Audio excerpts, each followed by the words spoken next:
Well, hey everybody, good morning. How are you this morning? Hope that you're doing well. It is a chilly but blue sky morning here in northern Michigan. And a few clouds in the sky. And we are expecting some snow a little bit later. So, welcome to northern Michigan, right? So, hey, without further ado, let's get started. How's everybody doing today? I had a work retreat this weekend. Oh, my stars. Hey, Nate, how you doing, man? Nice to see you. Hope that you're doing well this morning. Yeah, work retreat was kind of crazy this week and really kind of got me over my skis. I'm tired and feeling better now, but, man, I had to take a couple of days of rest, and it is... I'm just excited to be back. So we're starting today a little different than normal. I actually have some cargo that I need to run into a TDD. So let's go ahead and do that. So here we're going to start taking a look at things. Hey, Thomas, how are you this morning? Nice to see you. Hope you're doing well.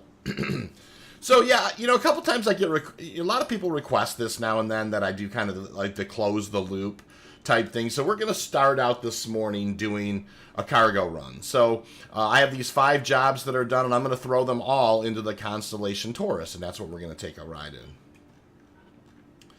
So, yeah, next one here. All I'm doing is I'm going through here. I'm choosing, going to the complete work orders, hitting the drop down on the Taurus, and grabbing them and throwing them on board.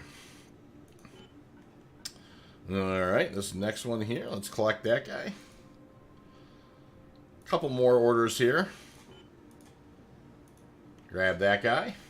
Yeah, I hope that you guys are doing well. I'm really looking forward to today. We're just going to do a little bit of mining. Hey, Drac, nice to see you this morning. Yeah, do it while I can before the pirating begins. Right, Tom? I was actually going to say something like that, Thomas, but, you know, yeah. So, anyways, we threw it all on the Taurus. For sure, and I am going to, I always recommend while you're down here in the refinery, you might as well just top off if you need a drink or whatever. Let's go ahead and do that. Drac, how you been, sir? Yeah, the Connie was likely starting to think you didn't love it no more. Yeah, it's true. I had five loads backed up there, you know, and just like definitely wanted to start out doing that this morning. And Thomas, you're not wrong. It's take advantage while you can, right? I don't know that I actually got a bite there. It didn't look like it. So let's kind of wait for it to kind of finish the animation before we hold the. Got a pretty good selection. There we go. That seems more like it didn't just go in my backpack. All right. All right. So we have the constellation Taurus laden heavily with refined Quantanium, and we are going to haul this over to a TDD. And let's go ahead and get started with that. And then we'll fly back to ARC-L1, and we will do a couple of mining runs at least. And so, boy, a lot of news this week. Just in general about, you know, the AMA for the cargo refactor. Lots and lots of things kind of flying around, swirling around. It's going to be really interesting. The one thing I was really hoping, I just want to say right off the bat with the cargo refactor is, right now, to me, it's a pretty high risk, not a great reward. Even in its current iteration, right? You're spending a lot of your own money, hoping that everything goes right, just flying around. But boy, it's going to be really high. It's going to be, you know, incredibly high risk, like very little reward, and not quite enough margin to split. If they don't change, you know, like right now, for instance, you might put, you know, 700,000 or 800,000 or a couple of million on deck, and you're only going to make 100,000 or 200,000 on that run. That's not enough really to split with people. So it's going to be interesting to see how that goes. Pretty good here. Hoping my inheritance stuff will be done early next month. In the meantime, waiting for the coming free fly. Yeah, that's awesome, Drac. That is very cool. Welcome to the ASOC vehicle retrieval system. All right, so here we go. We have the Constellation Taurus, so we're going to take this guy for a little spin.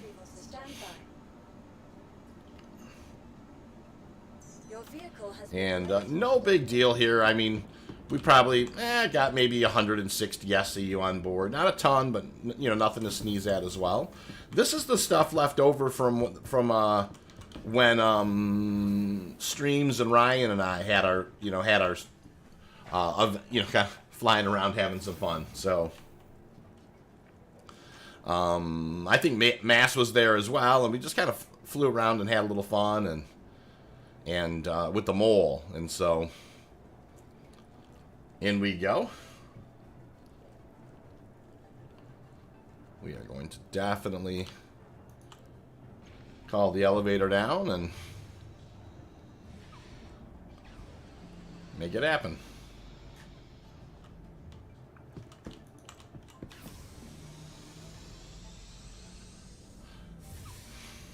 Alrighty, so yeah, we don't normally start these streams with cargo runs, but you know, from time to time people are like, hey, could you just kind of do it one time just so I can see how it goes, and I don't mind doing that. So here's what we're going to do. We're going to make sure, it's always a good idea, you want to make sure that your shields are up, make sure your engines are up, and actually I like, you know, I'm plotting a course, I'm going to actually plot a little course towards ARC-L5 to begin with. I'm going to set that route, and so when I come out of here, I am actually going to kind of, this is called a zigzag route. I'm not going to fly directly from ARC-L1 to area, you know, towards ArcCorp, because, you know, if I was setting up some kind of a quantum interdiction net, that's exactly where I'd do it, for sure.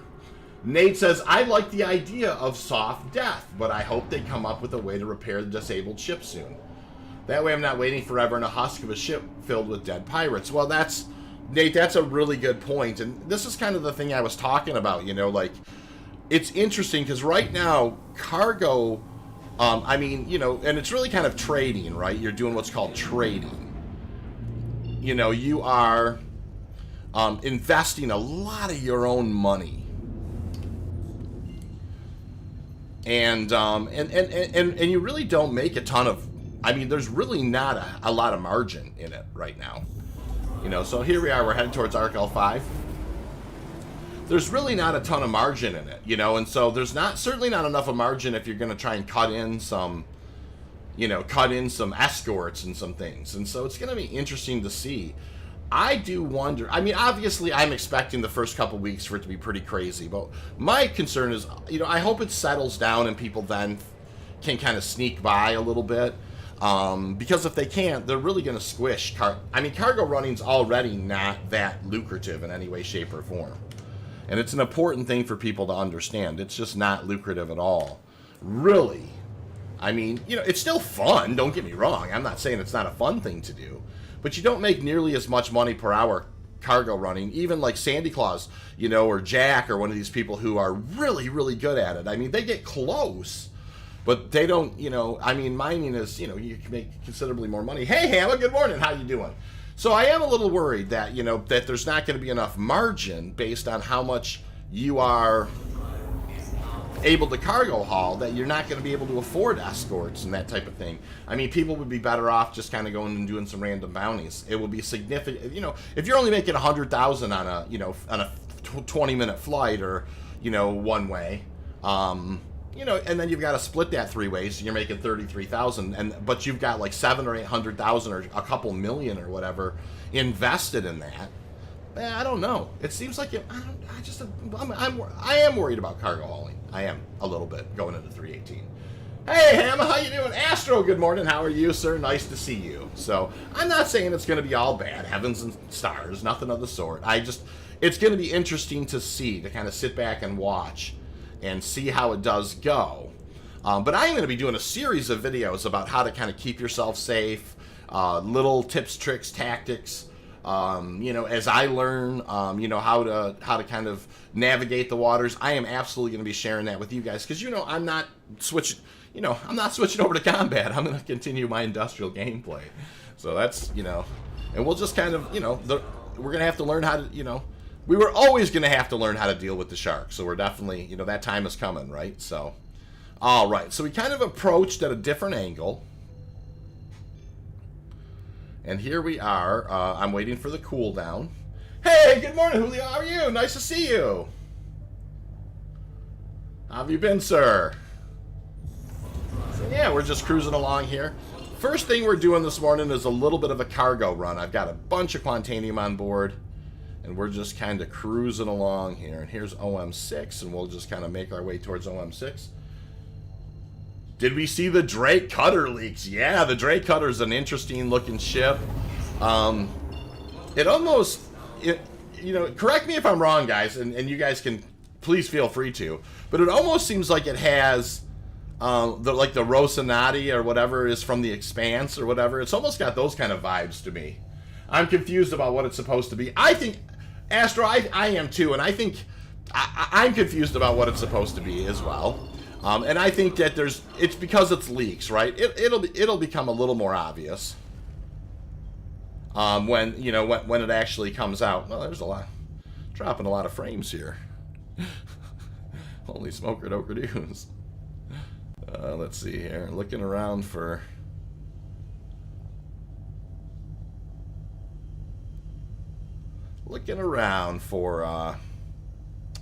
There it is. Ooh, I thought it was going to be a repair ship. Interesting. Yeah, that Pisces too. Hey, Darkside, nice to see you. How you been? Yeah, I'm excited. I am really excited about the medical Pisces. I love the Pisces. I think that's a great ship. You know, what I love doing kind of like delivery missions with it, because you can park it anywhere. It's got some wiggle room. But yeah, I have enjoyed the Pisces. I think that's going to be a great ship to... You know, the medical Pisces, I think, is going to be a lot of fun. And so, off we go. All right.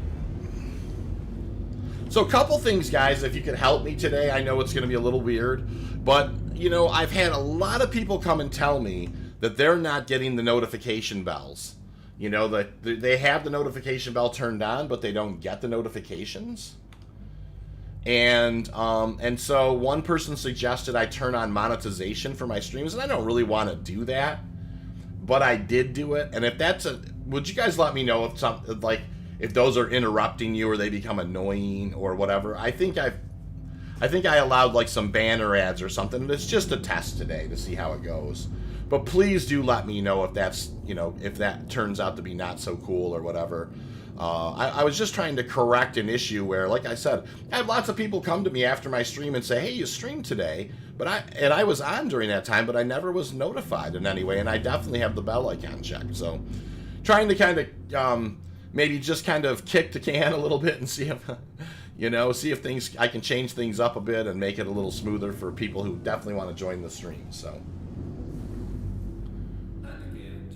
Yeah, I thought it was going to be a repair ship to the Cutter. You know, it's an interesting thing, Astro, for sure. Please proceed to I got the notification today. Oh, okay. Nate says I got the notification today, but last week was dumb luck finding it. Interesting. So I did turn on. That's the one difference between last week and this week. I did turn on monetization. So we'll have to see how it goes, you guys. All right, we're cruising on in here. We've got ourselves a landing pad, and we're just taking a look. It's just going to be real smooth and real simple.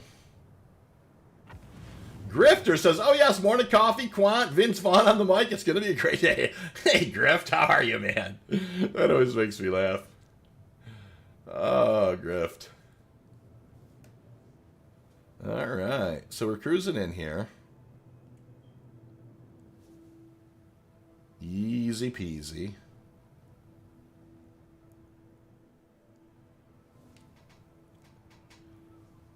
Just kind of an easy landing, nothing crazy. Nose up a touch. Just like butter. Landing complete. Have a pleasant stay. Easy peasy. We'll go ahead and get her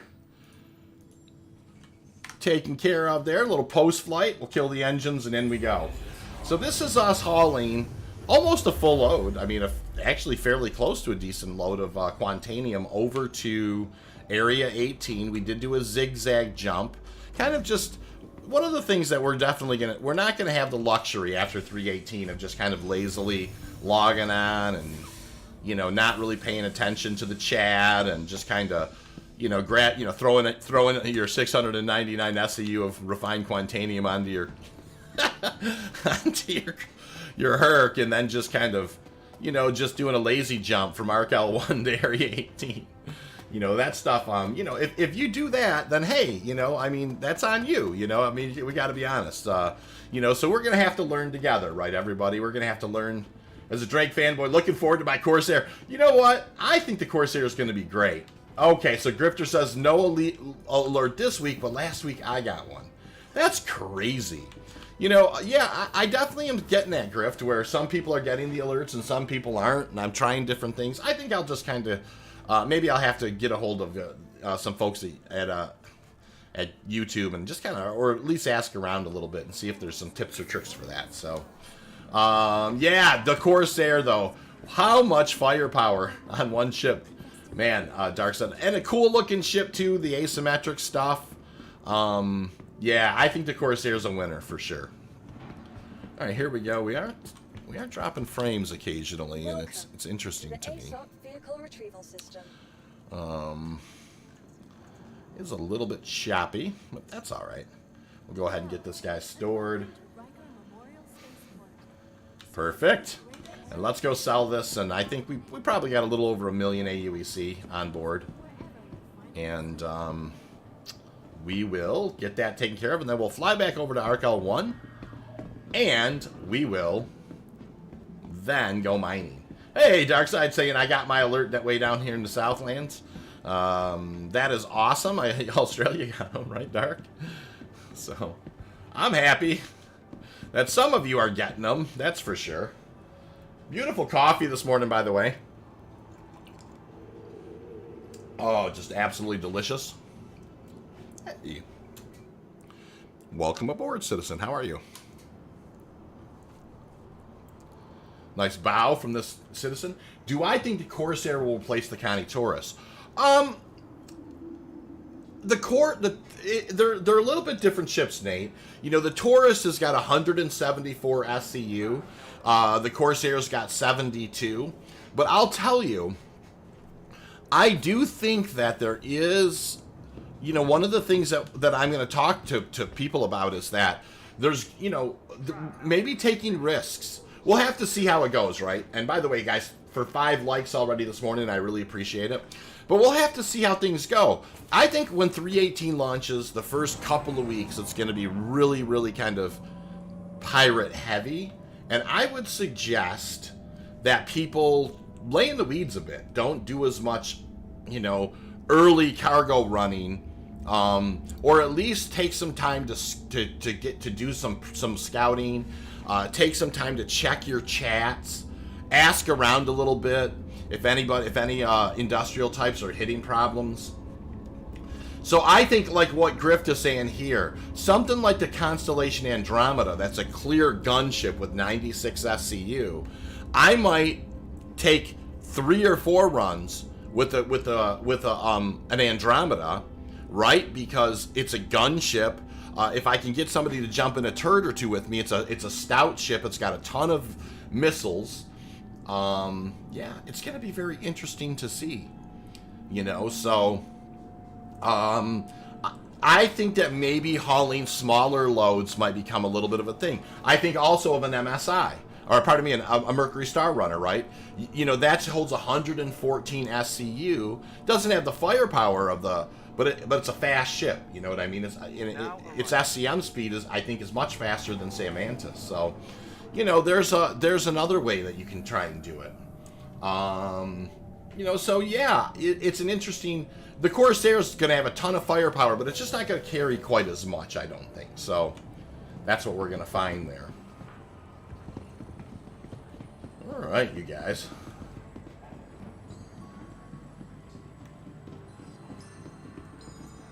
We're hauling this load over here, and we'll go ahead and get that done, and we'll head out and go mining after this.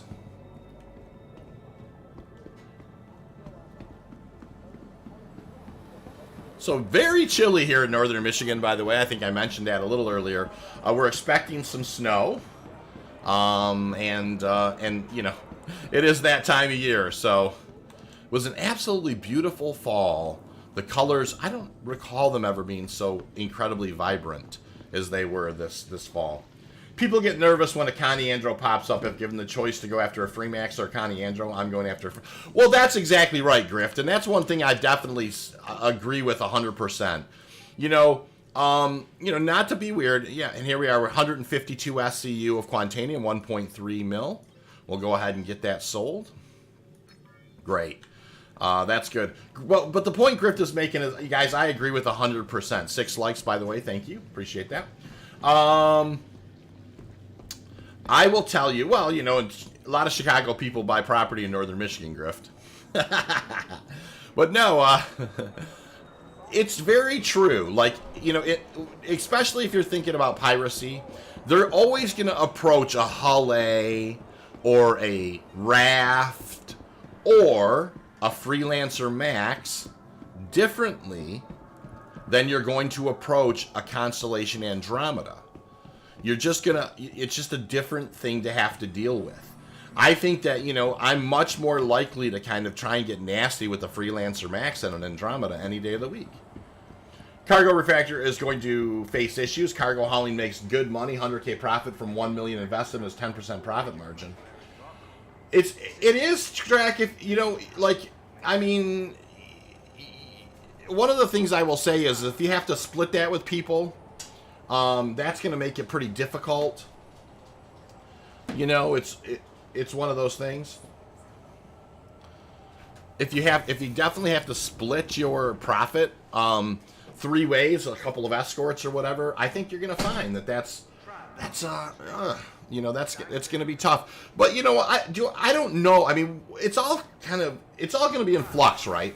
What I do honestly feel like is the first couple weeks, you're not going to do yourself a favor if you just kind of load up a C2 and fly around a little bit with just kind of how you used to do it. I think that there are going to be more people looking for opportunities. And we'll just have to see how it goes. I don't think it's the end of anything or the beginning of anything. I think it's just a peak or a valley or a moment in time. It'll be fine. Griff says fishing's great up there. Oh, man, we have great fishing up this way for sure, Griff. Anything you're looking for, pike, salmon, walleye, all excellent fishing. With or without a gun or gunships with cargo are my list to approach for pirating. Yeah, well, I can appreciate that. It's too hard to stop a ship. Yeah, I can appreciate that as well. The issue is limited to I feel like if I had a competent crew in an Andromeda and I get pulled out by a Mantis, I hope, depending on how much they have, firepower they have, I hope that I can find that Mantis and put enough missiles into that thing, and, to kind of, to make it where, I can bust that thing and then crack the bubble and go. I mean, I really do hope that's a thing for sure. Now arriving. Hard to say, but one of the things I think that we're going to want to practice, if we are doing kind of what we're really we're talking about is blockade running in a way, right? We know, we expect that there's different quantum interdiction areas. And we're just trying to hard nose a cargo load through, muscle through a situation. Obviously, we always want to try and avoid any kind of combat or anything, avoid. That's like, don't be foolish, keep an eye on the chat, keep an eye on, maybe send a scout ahead, that type of thing. But if you are going to try and blockade run a bit, you have to understand that the primary vehicle you need to target if you're pulled out of Quantum is you need to find that Mantis immediately and begin sticking missiles into the guy. And that's where something like an Andromeda that's got a ton of them, you'll definitely blow up that Mantis if you can get onto it. And you'll want to learn how to do that as quickly as possible, because if you dispatch that Mantis, lean on your shields and your hull a little bit, you might be able to get out of there. I'm not saying it's a guarantee, depending on whatever else they have kind of pounding on you. But if you have competent turret gunners and you can get enough missiles on that Mantis as quick as possible, you prioritize it and don't get too big a tunnel vision, there's an opportunity there at least. Look, we did expect a scenario last night. 6 of us pulled the Coniandro out. Yeah, we turned off QED and ran. We wouldn't be able to take that out. So tell me a little more about that, Grift. What you're saying is we did 6 of us pulled out a Connie Yeah, we turned off QED and ran. We wouldn't be able to take that out. So what you're saying is the Andro is kind of a tough nugget to crack, I think, Grift, is what you're saying. And that's like one of my earliest things I'm going to try and do is identify kind of the blockade runners that are kind of, what is going to be the most efficient small way to split that you can kind of still be a kind of a tough nugget to crack. And I think I do think a Constellation Andromeda, it just really comes to mind because it's got 2 size 5, 2 size 4s. You've got really good turrets on it, decent turrets on it. You've got a boatload of missiles on it. Now, it only hauls 96 SCU, but if you're trying, and then you got the snub as well. So, I mean, there's different ways that you can approach that, you know what I mean? So, I think you're hard-pressed to find something that can put out more firepower in a short period of time than an Andromeda. I mean, they're dangerous ships. So I think it's a good ship to think about if you're going to be doing kind of blockade running. Fire 1 missile at a time. Mantis QED on makes it a missile magnet. Absolutely takes 4 flares to get an EM missile off you. Yeah, so there you go. I mean, you can exhaust the countermeasures when you have that much with that many missiles. I think is basically what I'm saying, and I hope that Grift is kind of agreeing with that. Did I? I thought I opened up the thing. Maybe I didn't. Is it open? You are clear to launch. Oh, there it goes. I was going to say, it doesn't look open up there. Why are we looking back here? Okay, we still got a little wiggle room. So, yeah, it's one of those things, you guys. I think that, one of the things I'm going to focus on in the channel is I'm going to focus on tips and tricks for industrial types, that are going to speak to some of the better choices that you can make. And the first thing that I think is important is you need to log on. You need to monitor the communications. Open up the chat and don't be afraid to type into the chat, hey, are there any quantum interdiction bubbles out there? Now, don't expect pirates to give you the yes, but there may be an industrial type who just got snagged who'd be happy to tell you that there's a problem out there. So, that type of thing, or at least monitor that, if you don't want to kind of give away or monitor the communication. Second thing is you're going to want to check who is on your server. Now, that's not something that you're going to always have an option for, but you can check who's on your server. And if you happen to see Mongrel Squad on there, in the most respectful sense, respect what they're capable of and, maybe think about a different server, in the short term. And Wad says, V, you'll have to get yourself a P.O. box so I can send you some hot lava Java coffee. I'll even throw in some of Britain's finest tea bags too. Both, you know what? I love that idea, Wad. It's funny. I just had my boss who drove up, he has family, I think, in Texas and Missouri, and he drove here to Michigan for our company retreat. And he brought this this bacon, which it sounds like it's like pumpkin spice bacon, okay? And I know it doesn't. I mean, obviously bacon can survive any other extra flavor and still be delicious, but he brought this pumpkin spice bacon that they make in his local area, and it was absolutely fantastic. But when he was up here, I traded him for some cherry infused whiskey because here in northern Michigan where I live, cherries are one of the main exports. And so, yeah, I love trading like that, Wadwick. So definitely look me up on Discord and we can talk about doing that. I love doing stuff like that. Nate says, is Jumptown safe? Probably not, Nate. Drac says, saw a YouTube video on a tip to help evade EM missiles. Yeah, there's another, Drac, excellent point. There's another opportunity. Teach people how to make sure people are mapping their countermeasures. Make sure people understand, how their countermeasures work. Grifter says, we're getting there. You can circle strafe them at about 500 milliseconds. 500, yeah. But any ship with QED or EMP makes the ship a missile magnet to no end.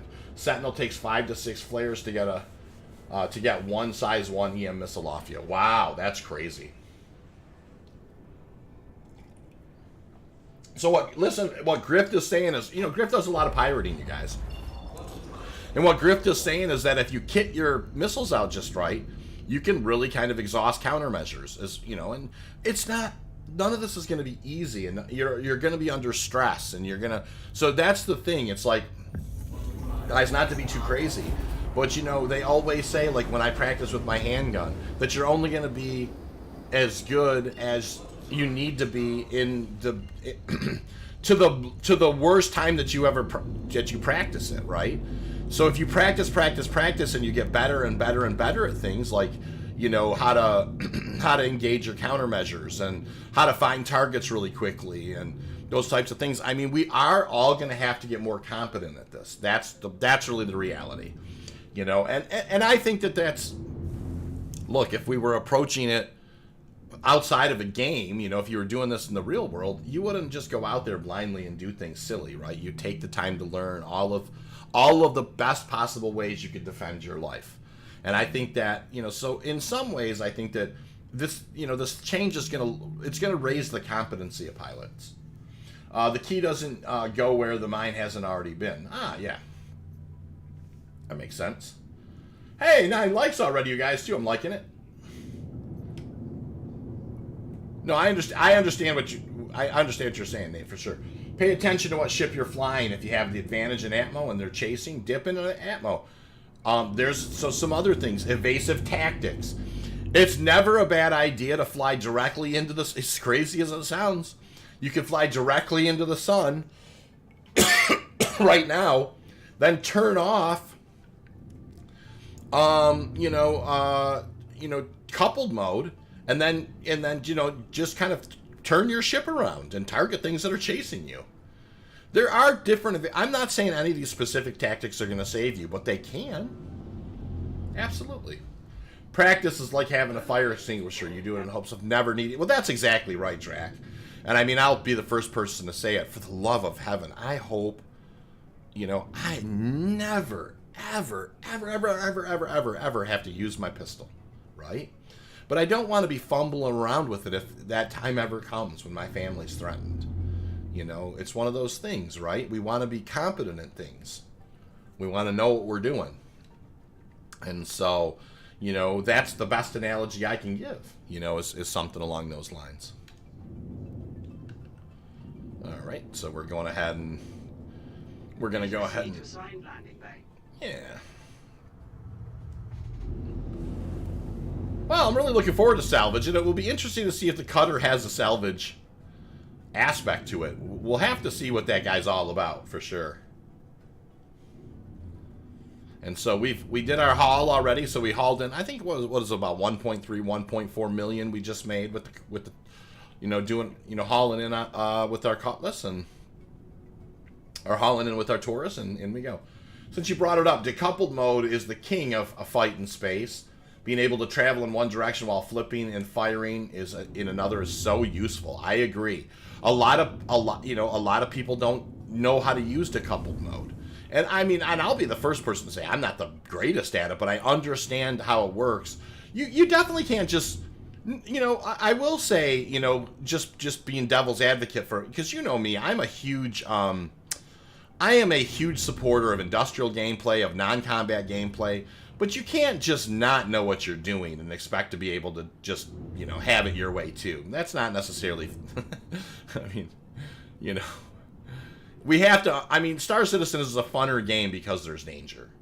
It's a way funner game because there's danger. Now, I'm sure that I'm going to be salty at some point about something or another, and everybody else will too.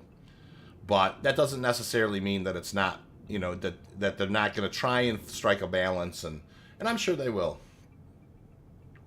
Ramming is another viable tactic, exactly right. It's kind of know when to ram.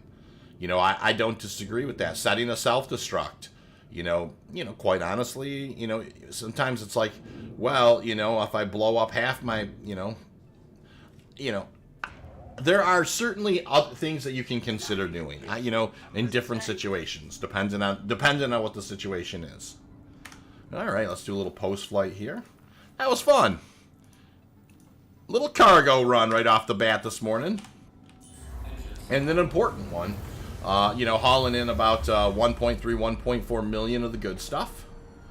And now we're going to go go mine some more good stuff. So we'll probably take a little spin out to the air in Halo to begin with and just continue chatting. Yes, a self-destruct at the right time is nasty. You know, and here's the other thing you have to remember. You know, I know there's reputation in the game, like as far as NPC stuff. There's also reputation in the game. Like I said earlier, you know, pay attention to the comms. Go ahead and like look and see who's on your server. If Agent Letty's on your server, you know that's more than likely Micro Squad's on your server. For instance, you know, I'm just using it as a for instance. You know, I'm not picking, you know, by any stretch, you know, not that I could pick on him, but you know, I'm not picking on Agent Letty. I mean, it's just like you've got to understand who the pirates are. But the point is that if you're a really good if you're really good at, like, you make it hard on people to get you, or like Grift is saying, you know, you have a really good moment where you like are very, very good at you know, at being slippery. You know what I mean? Sometimes if you come into the area, they may not waste their time on you. You're not going to be an easy target. You don't necessarily know how people are going to react. It's like, well, no, let him go, man. I don't want to waste 25 minutes and then have him blow us up at the end. You know? You don't know. Pirates generally are looking for the easiest possible thing they can hit for the most possible money. Metal Dragon, wondering if lasers or cannons are better on the Connie. I like repeaters, Metal. That's how I, you know, but it's, you know, that will, you know, after 318 drops, we'll have to do a lot of testing to figure out what the meta is for those. But a great question, Metal. And cannons certainly can hurt for sure.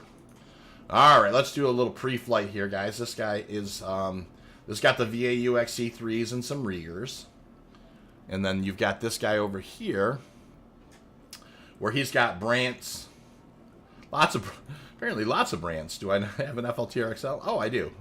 Okay, so I would put that on there. But I'm actually going to do this. I always recommend unequipping your laser head to begin with before you head out to the air in Halo. So we're going to do that. We're going to pull Prospector 2, store Prospector 2, put the stuff back on it, and then pull it and go. Welcome to the ASOP vehicle retrieval system. In real life in SC, make your ship, your IRL, your house, look harder to break into than your neighbors. Easy win. That's exactly right, Grift. I mean, you know, there's a lot to be said for putting thorn bushes around the outside of your windows. I know it seems crazy, but they just make it, you know, there are things that make things kind of a pain in the ass. And if your neighbor's house is, you know, you have lots of lights and cameras, and your neighbor's house is just dark, and and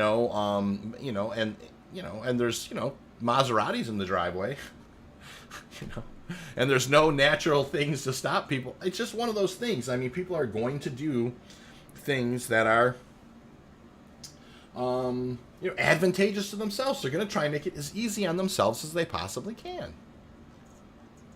All right, so we're going to pull the Prospector 2. We've taken the mining laser head off, you guys.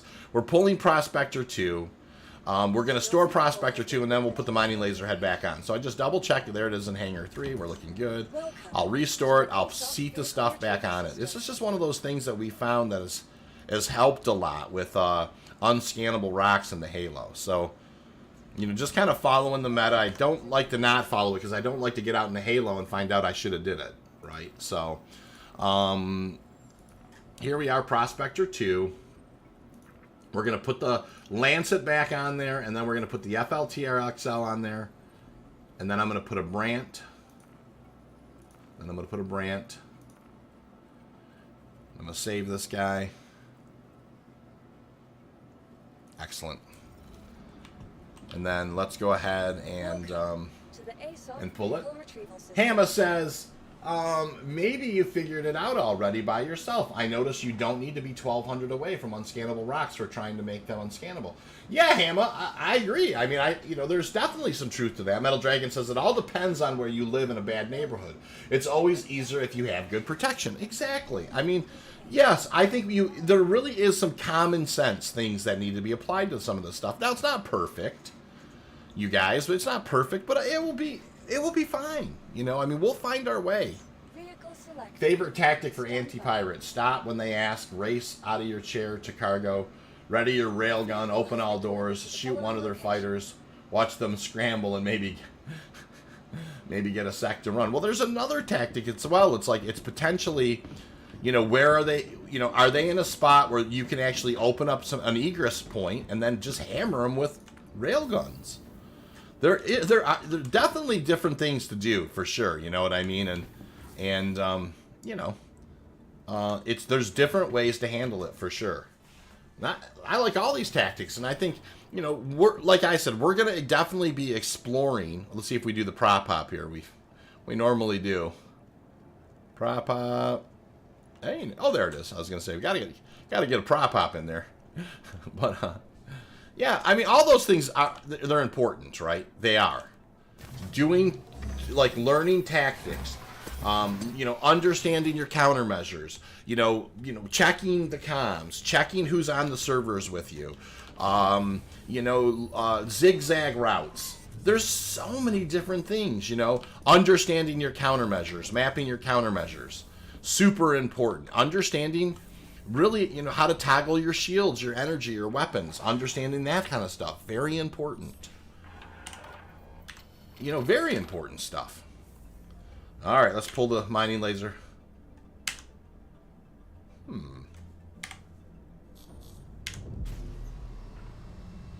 Brant FLTR-XL looking good. Like right here, I'm gonna move all my look how fast my shields came up, you guys, when I put all my energy into shields. They came up really fast. I had no shields for a second, but then I dumped all my energy into shields, and boom, my shields came up really fast. Learning little things like that. Wait for them to get in the cargo hold and rain down grenades. There you go, Nate. There's some stalling tactics. My buddy did it with the guy in Aerial. He was rock mining. Someone approached him. He told him to abandon ship or die. He said, all right, stepped out and shot a railgun. One died and the other split. Exactly. Sometimes you can force, like, if you're being a hard nugget to crack, some people are just looking for an easy something to do. You know what I mean? You never do know. All right, so let us go ahead, and we're headed towards Crusader. We're going to jump out at 33.6. That's where we're headed in the air in Halo. That's why I don't like the Hull series, just because it shows the cargo. It's a good point, Metal. I mean, you know, and we'll have to see. I mean, I think those series are going to, you know, when the timers are out, they're going to be much faster. My Prospector sometimes is so hard jumping it lands on its back. Yeah, I definitely get the prop hop like that too, Hamma, for sure sometimes. It is funny. So we're going to go ahead and get a little bit of speed. And off we go. I'll go ahead and spool the quantum drive.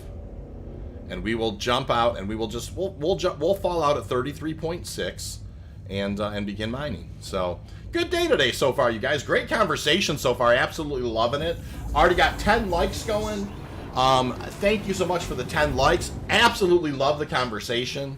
And I think, you know, you guys are helping me understand, and I appreciate it because I'm jotting down a lot of your ideas.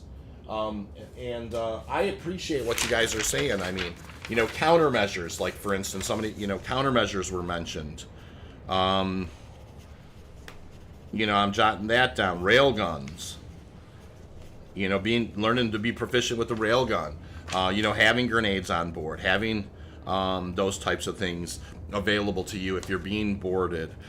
We talked about communications, right? You know, monitoring comms when you first get on to, you know, look around, monitor the comms. Monitor, you know, see who's on your server. Another important one. You know, like I like collecting these types of ideas, and I'm jotting this. I just set a piece of paper and a pencil off to the side here. Decoy is an option too. Mole haul 96 SCU, mole mining ship. Most pirates likely assume that the mole is hauling unrefined product. They can't sail. There's another one. Subterfuge is what Drac is basically saying, right? You know, you have scouts. You have, you can send, one of the things, you know what? One of the things I thought about with the raft and with the, Hull A is you can't tell they're not hauling cargo, so they could be very good decoys. You know, they could. So we're going to drop out at 33.6, 7, 6, boom. All right, good place to drop out there. Not bad at all. But yeah, using like a Hull A or a raft is a decoy. There's another thing that you could do. Raft. And here's why, right? Because you can't I mean, obviously you're going to scan them. But you also, and of course, being sneaky, right? Like Drac is saying, zigzag. You know, zigzag quantums. You know, no direct routes. You know, these are important things to talk about. You know what I mean? These kind of tactics. So, all right, let's spin over and let's get mine in here, you guys. Well, let's continue this conversation because it is excellent, and I do think that it's going to pay dividends. And I'm going to make videos about all these things, about you know trying to do our best as industrial players to accept the reality. And kind of moving on, getting on with it. You know, we can't just kind of cry in our Cheerios because the mechanics have changed for a hot minute. That's an E-type right there. It's interesting. All right, what do we got here? Hey, there's a Q-type cluster right off the bat, you guys. That's miner's luck. Oh, that is so funny. That is a nice Quantanium cluster out there at 9,700 in closing. So I'm going to fly past these E-types, and look at that, right off the bat, you guys. We got a nice... also a tactic not used by many, turning off shields and weapons to lower your EM signature. Your cross-section can't be fixed. I think it's 10k cross-section for a prospector. Not a bad idea. I may start using a TDD Crusader since no one ever wants to go there. There you go, Nate. That's what I'm talking about. There's also convoy tactics. That's a great point, Worm Food. Convoy tactics. Convoy tactics. You know, TDD Orison. Love it, you guys. Jotting these down. Be sneaky. I got that for sure. I mean, just excellent ideas, you guys. It's out here. You can see it's a nice Quantanium cluster. Miner's luck right off the bat. Shut off shields and such is supposed to help evade EM missiles. Yeah, I mean, you're less noisy. You know what I mean? And we'll have to test all that stuff and see how it works, but I don't disagree with any of that. You're less noisy. All right, lots and lots and lots of good rocks here. And let's see what we got. All right, so that's a blue cap. What about this guy?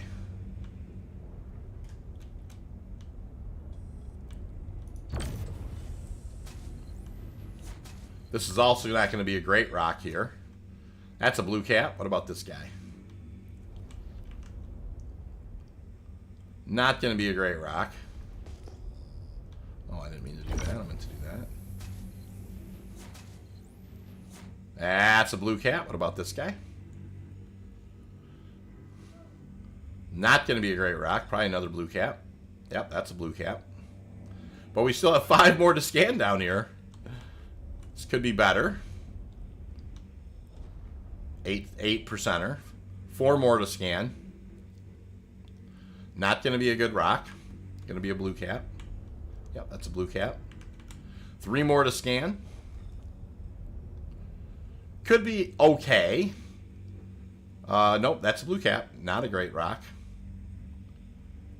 And we're still looking around here.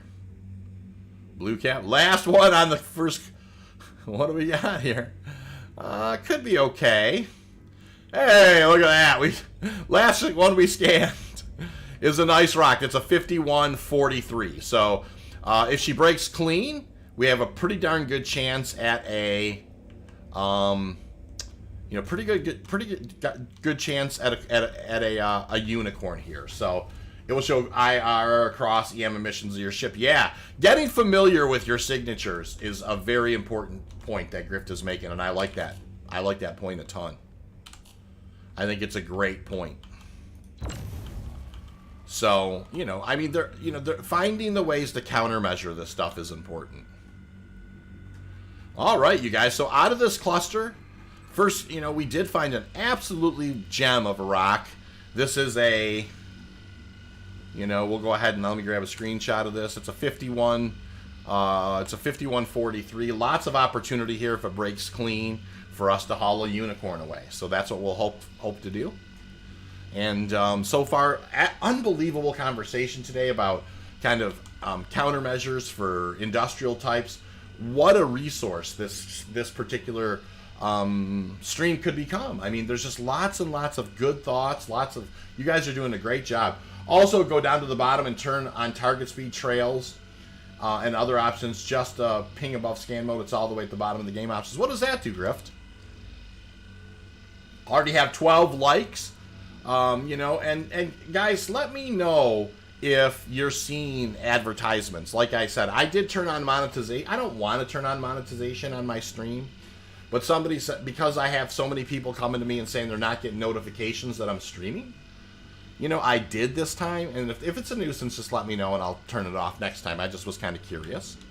All right, so beautiful rock we found here, 5122 by 43. We're going to go ahead and bust this guy down, and we are going to absolutely have a good opportunity to unicorn here. Earlier, we did a cargo run where we did, you know, about 1.3 mil worth of refined Quantanium. We hauled it with the Connie Taurus into the TDD at Area 18, and we find ourselves having an absolutely fantastic discussion about industrial countermeasures. Like if you're going to be doing a cargo hauler, what are some of the types of things that you can do? And I mean, we have some really, really, really good suggestions from the community here, and I'm just loving it. Cut off vectors for ships. I see. Yep. I had the last week 8 unicorns out of 12 operations. Nicely done, Hamma. That's awesome. So, you know, we've talked about you know, some little simple things, right? Monitoring communications, checking to see who's on the server with you. Obviously, doing some pre-scouting. Using maybe a raft or a hull as a decoy because they look like they're hauling cargo. Getting familiar with your countermeasures. Using rail guns, you know, as a way to surprise ships. Like you may just open a window, open an airlock, and just start firing some rail guns out and catch a guy off guard. You want to zigzag quantums. You know, no direct routes, that type of thing. Using maybe some convoy tactics. Maybe don't go to the same TDD that you normally go to, like TDD to Orison. It's a pain, but you know what? The payoff is the payoff. An extra few minutes is better than, you know, than the alternative. So there's been some excellent conversation here, you guys. 16 likes, and we're really, really having a really good back and forth. I appreciate this. Still, I would say break them, if only for blowing chunks. Fair enough. Yeah. All right, let me squeeze. I'm going to squeeze it a little tighter here and kind of throw this guy into the green. There we go. I wanted to kind of keep a good eye on the chat, but, you know, and of course, this is a 43%er. It's going to fall in and out just a touch. I would prefer to flirt around with the bottom of the optimal window than the top of the overcharge. So bring med. Yes, exactly. There you go, Griff. Make sure that you do have all of your proper medical supplies. So if you are going to end up in a derelict husk, that you're going to be able to put up a hell of a fight, you know. Understand the defensible bottlenecks inside your ship. There's another one. You know, there are places that are more defendable than others, you know. Like, for instance, a Valkyrie, you know, has that, kind of that, I don't know, what do you call it, but it's like a little stopper thing that hops up. I think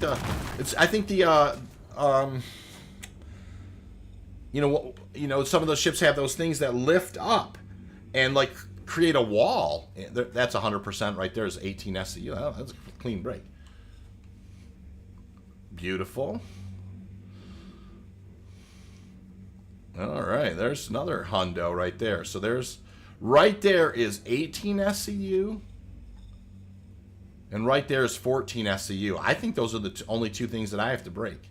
18 and 14 that's it. I mean, if there's another hundo here, I could, but I don't think I need to. That one's going to be nothing. Learn the advanced functions on your med gun. Yeah, the advanced features on your med gun are important. Yeah, well, it's probably going to be this guy. Yep, it is. How big is this one? Yep, 709. So yeah, I think I only have to break these two. I have to break this one. That's 16 SCU. No, I'll have to break all three of them. That's 14 SCU, so that's just 30. And then I'll break this guy, and that will be enough. So no problem. There's 3 breaks. Let's get it cracking. We'll start with this one right here. It's right in front of me. You can use 2 SCU boxes and multi-tool to block doors in your ship. That's another really good idea. Grift is full of really good ideas. This has been a tremendously, knowledge shared. That's another really good idea, Grift. I love it. Yep, learning the advanced features on your med gun is a very important thing as well. If you, even if you don't have a gun, a med gun, and an odd drop someone rather quickly if you get the drop on them. Yes, absolutely. And I mean, if you do get the drop on somebody, you could always just drug the hell out of them and have some fun with that, you know. But, all right, easy break there. Fell out just a touch.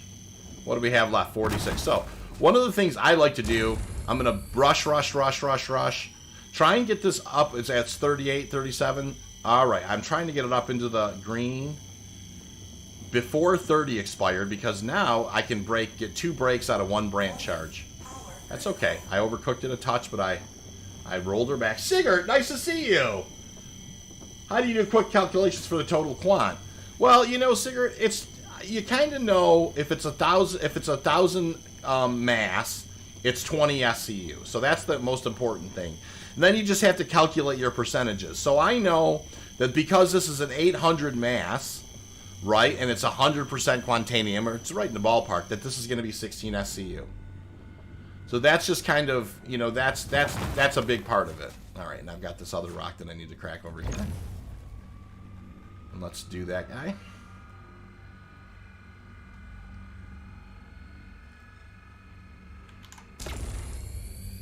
And this is, you know, we've got a uni on board here, folks. I mean, this is going to be a nice run.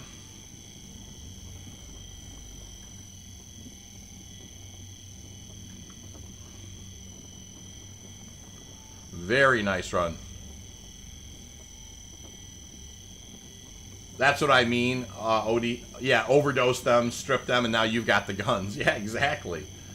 Yeah, using your med gun to your advantage, getting the drop on people with the med gun, you know, and kind of overdosing them, you can really have some fun. You might be able to then just kind of, you know, strip them and then just take your, you know, depending on if you have, you certainly having the different types of, you know, multi-tools, you might be able to grab another multi-tool out of your ship, throw it on, that's got a tractor beam on it, and then just tractor beam the body out into the void. You know?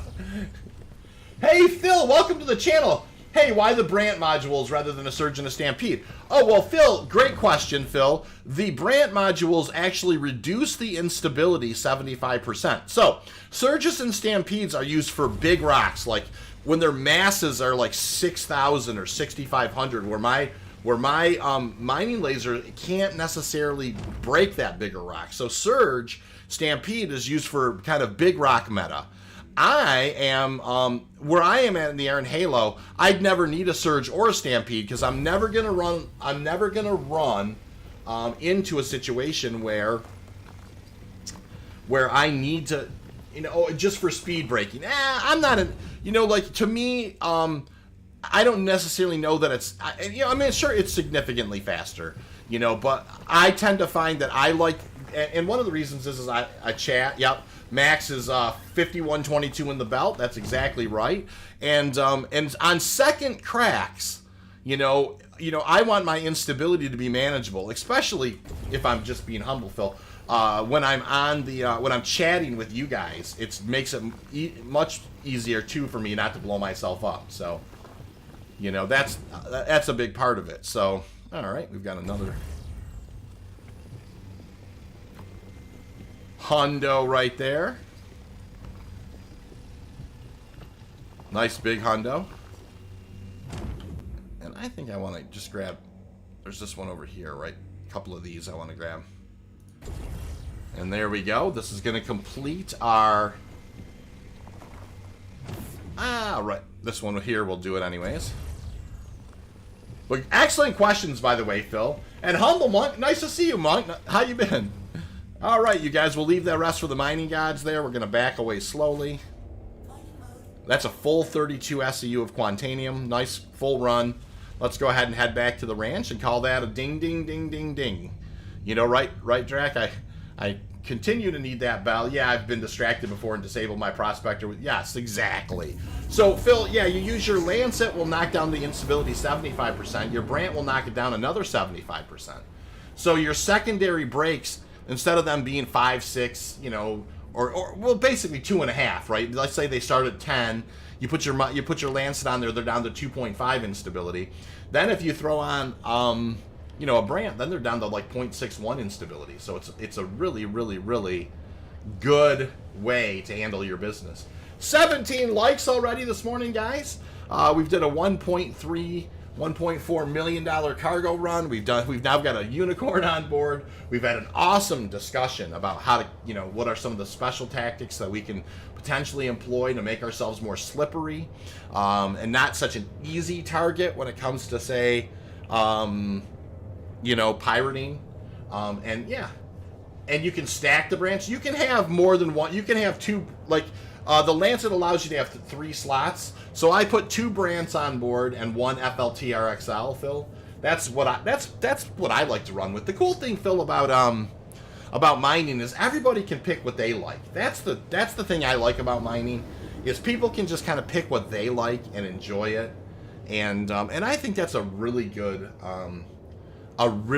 thing to learn. You know, is just kind of trying all the different types of mining gear and gadgets and that type of thing.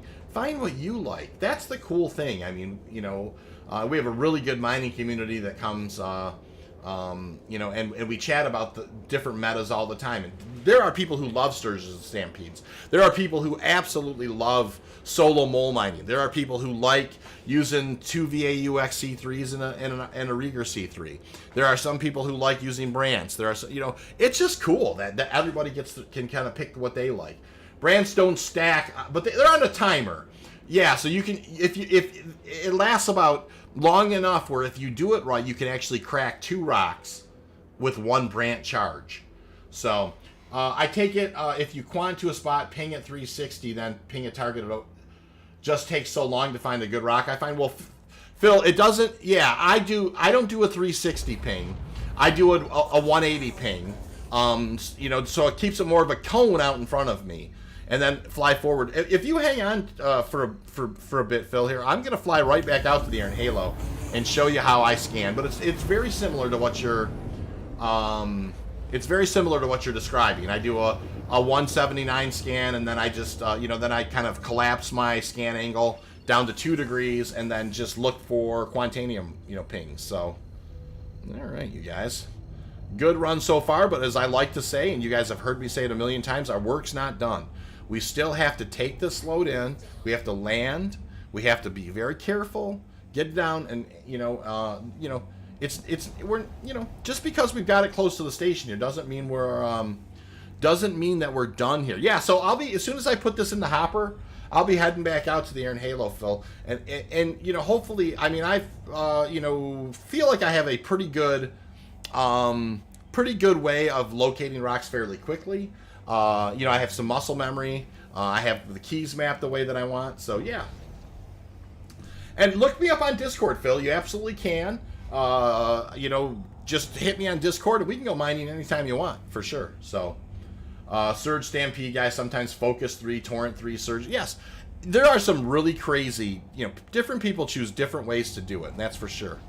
So far, we're in great shape. We have not heard first alarm yet. And we are getting close to where I'm going to call the station. Notice I'm at a reasonable clip, 275, 300, nothing, you know, there. I have the opportunity now to call. I will. They normally give me this one or this one. So what are they going to do? Yep, there we go. Kind of some familiarity with ARC L1, how they normally call it. I'm just going to bring this guy in pretty easy.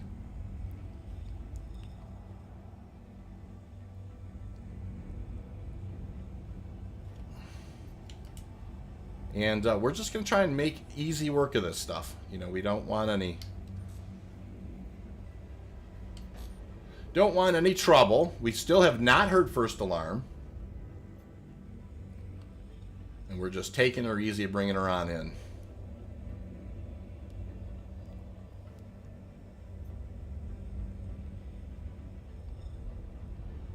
And the doors are nice and open here. Now, one thing I have been doing, and I'll share it with you guys, is I have been using auto land.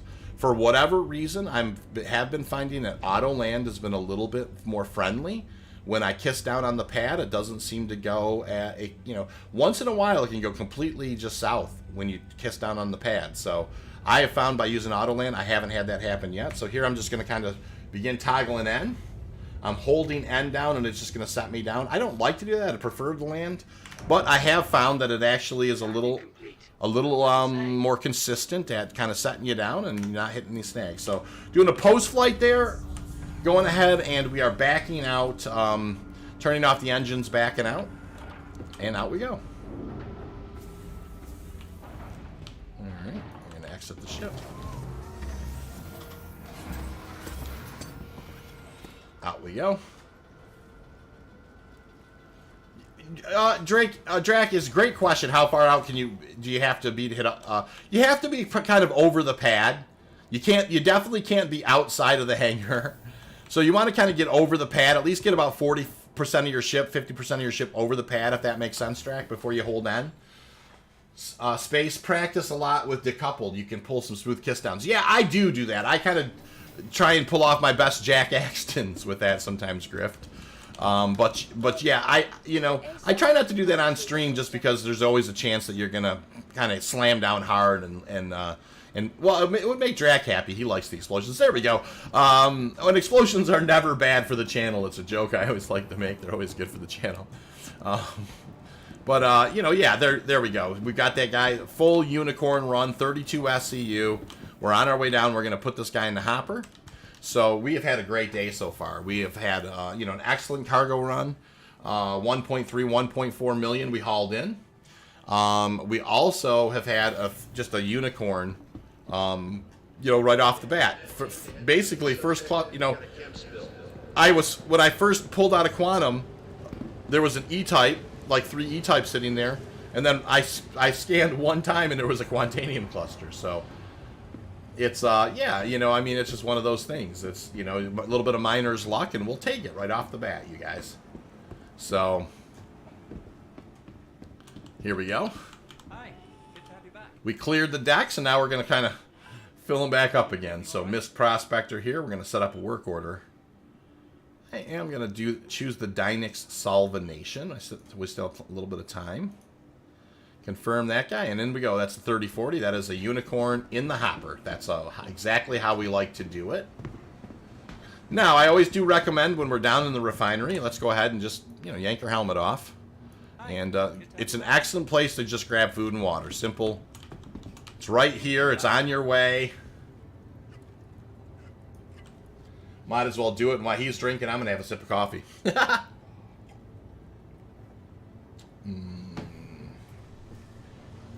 Coffee's so good this morning. Space, not to overstep, would you like me to leave a list in Discord? Of course, man. Absolutely do that. You're not overstepping at all. Anytime that you're trying to help somebody, I am all for it, sir. See anything you like? Drac, yeah, I bet you, I heard that there's snow, and we're gonna get some snow today. We've got a snow warning. It's gonna start here in a couple hours, and it's got the look of it in northern Michigan too. So, yeah, it's definitely gonna be an interesting day. We're gonna get some snow, and obviously this time of year there's still some, things are, got some, there's still a bit of romanticism to snow. First snows, first kind of are fun, this type of thing. But of course, later on in the year, you're like, no, come on, when will the stuff melt?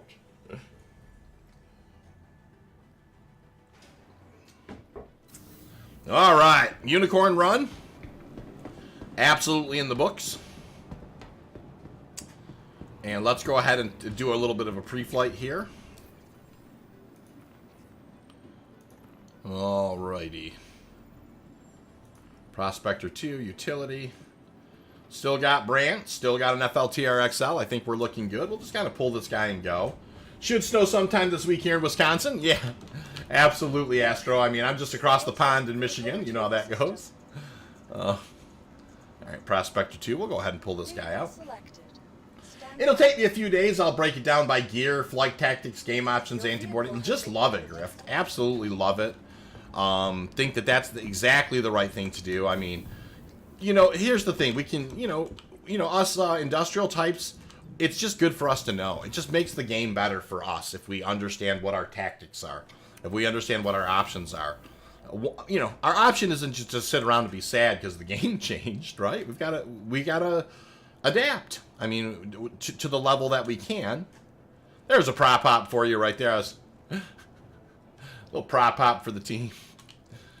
I've seen those prop hops since the day they introduced 317. Like the first time I jumped on the PTU, I got the prop hop, and there's not many times you don't get the prop hop. There are other ships who do it as well, but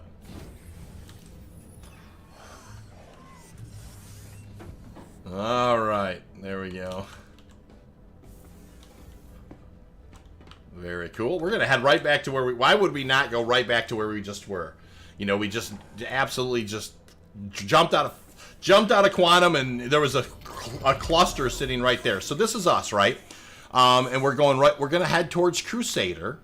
We're gonna drop out at 33.6. So that's where we're headed. For independence, make friends with an org that is willing to provide escort services. I couldn't agree with that more, Worm. I think that, you know, we're gonna have to band up a bit. I mean, you know, Explorers League. I could certainly see us having kind of a. We wouldn't do it the same night every week, but I could see us having organized cargo runs. You know, if you know that you have a, you know that type of thing. I could see us definitely having a cargo run night where we have escorts and flying protection, and we have scouts, and we have. I mean, honestly, scouting is going to be one of your biggest assets, right? To avoid things, is have ships in the area already there, kind of, you know, one ship at your first quantum marker, one ship at your second quantum marker, one ship at your location that you're gonna, you know, and they're just like, nope, it's empty, nope, it's empty, nope, it's empty. You know, that type of thing is important. And then, you know, kind of as you pass your quantum markers, you know, you pick up an additional escort. So, you know, let's say you take off from the station. There's four. You know, you have three escorts three escorts in a cargo hauler. So, you know, two escorts fly ahead, one of them to OM marker whatever, and one of them at the place you're going to land at.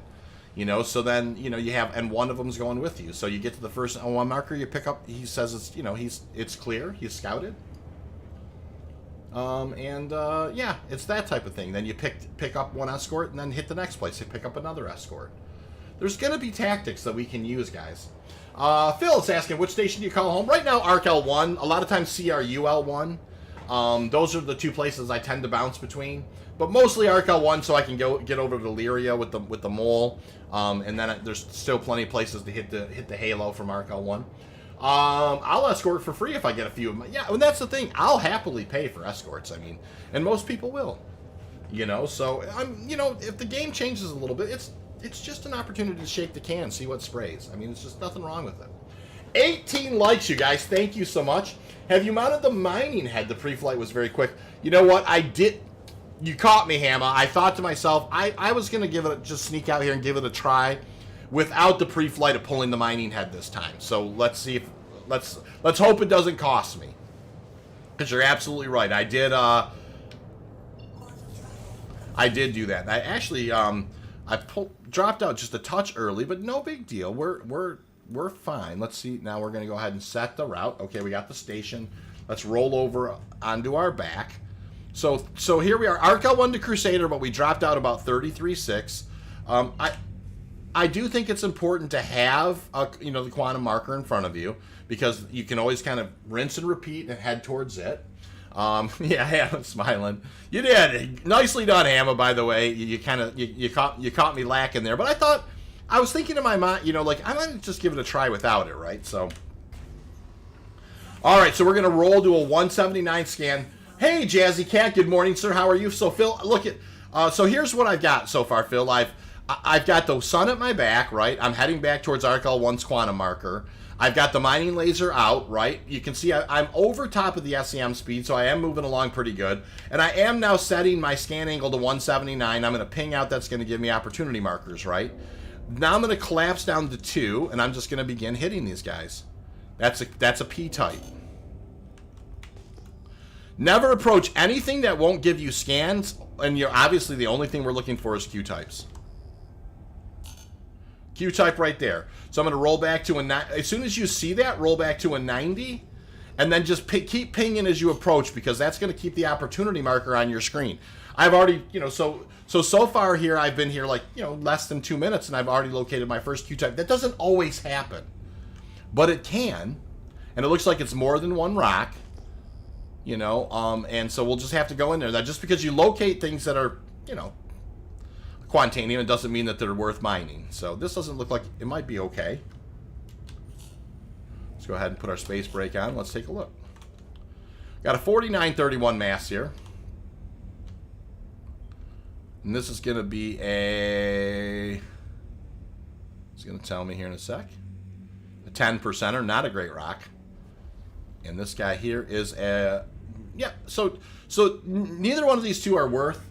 I find most won't scan over 10. It's 12.2 is the actual amount, Phil, for sure. And so now I'm going to rinse and repeat. I'm going to roll back to a 79 scan, just start pushing forward a little bit, scan out again, and there's some opportunity markers. So then just collapse it again. That's P-type.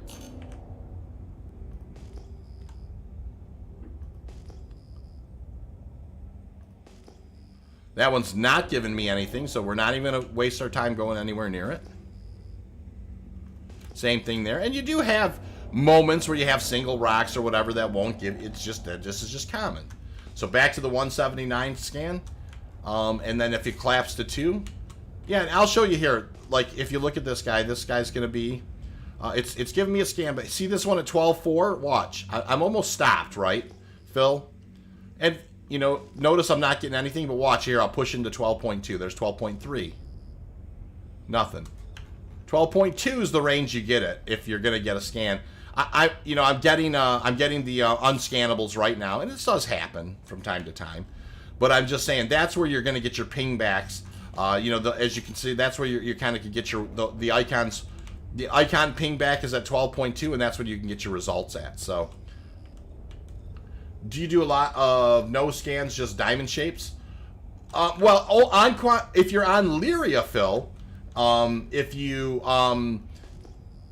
if it's more than one diamond icon, it's always Quantanium. But that's the only place with that meta. So that's why that's an M type there. That's why on Lyria, those diamond icons are very important. Like I said, if you happen to find more than one diamond icon, it's always Quantanium. That's the meta there. M21, how have you been, sir? What's the chances you switch professions to salvage?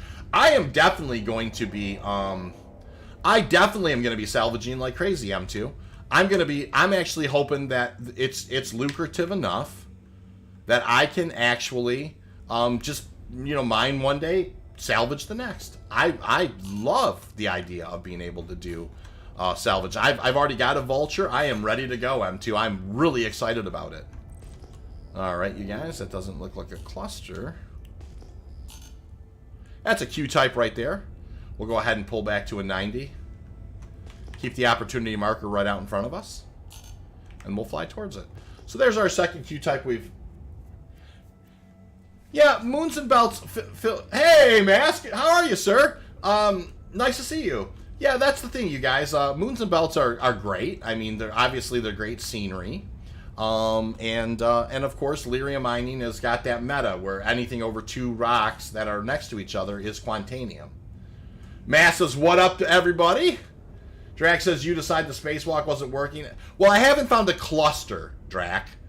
As soon as I find I don't want a spacewalk for a couple rocks. If I find a cluster that I think is like a tight-knit Quantanium cluster, I will absolutely do it for sure. Events can bring that out. So when Free Flight, Siege of Orson, Jump Town, etc. seem to be way more unscannables. I agree with that. Grifter's not wrong. When the resources are pinched on the server, there seem to be more unscannable rocks. I definitely have made that correlation as well. This is a 4631, but only a 6%, so not a great rock. Let's go ahead and keep moving. Nice to see you, Mass. Hope you're doing well. I had a work retreat this week, and nice to be home and rested, man. It knocked the stuffing out of me there for a couple of days. So, all right, you guys. Now there is a couple of rocks there. Pretty tight cluster. This is what Drac is talking about, you guys, and we'll kind of fly over the. I think that might be just 3 rocks. If it's 3 rocks, it's never Quantanium. Little things, you know. It looks like it's just 3. If it's just 3, I'm definitely not going to spacewalk because that definitely won't be Quantanium. It is 3. I'm not gonna do it. 3 is never Quantanium. I bet, man. Those can be tough. Good trip. Yeah, it was a really fun trip. Really, really good trip. It was nice seeing kind of the people that you work with all the time, but you never really get a chance to hang out with them. So again, being able to tilt a beer back and just kind of ask people how they're doing in life was great. Now you guys can see here, I have a lot more inscannables than I did last time. And it's funny, I think Hama's probably... Oh, why spacewalk? So that's an excellent... I'll show you. You can actually turn an unscannable cluster into a scannable cluster from spacewalking, Phil. We'll see if we run across that here. All right. You can actually see a cluster and then get close to it, and that won't scan, and then spacewalk. But you don't want to get too close to it. You want to keep it out at a distance. There's a way to do it, though. I'll show you if we run across the cluster that needs that. I'm waiting for Xenothreat. I haven't experienced one yet, and yeah, Xenothreat's fun. I like Xenothreat, especially when the server is running good. Oh, Griff says this is my first IAE. Yes, that's IAE is so much fun. Get ready to buy a webcam here so I can actually do some normal broadcasting. You're gonna see old V. I'm hesitant about it, but yeah, it'll be all right. All right, so what do we have here? There's a bit of a cluster there, but nothing too crazy. What about? Seemed like it was right about here.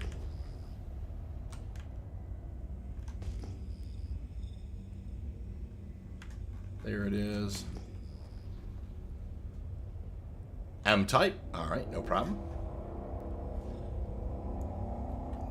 Yeah, spacewalking works great. Yeah, you only have to get about 90 from your ship or so. Get the little thing that says you left your ship. Never a bad idea. If I find a cluster here, we'll demonstrate it one time. Hey, Ace, M-type there. And nothing there. Definitely got our fair share of unscannables going right now. Let's do a little mini jump here. Sometimes a mini jump is a good way to shake it up a little bit, and it's just gonna be a jump.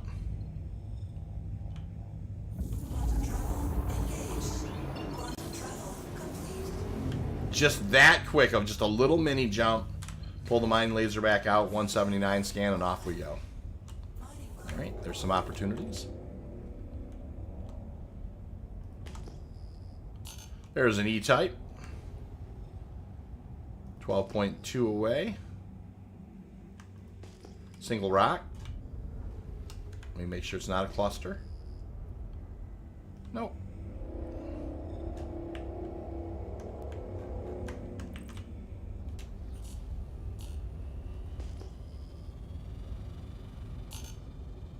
We'll kind of fly towards this guy here.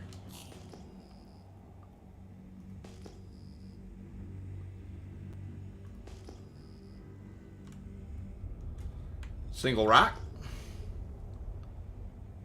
All right. So yeah, this is us. I mean, this is us, and sometimes you fly out here and right off the bat you find things, and sometimes it's like fishing. We talk about that a lot. Right? You never know what you're going to run into or what capacity. A lot of single rocks.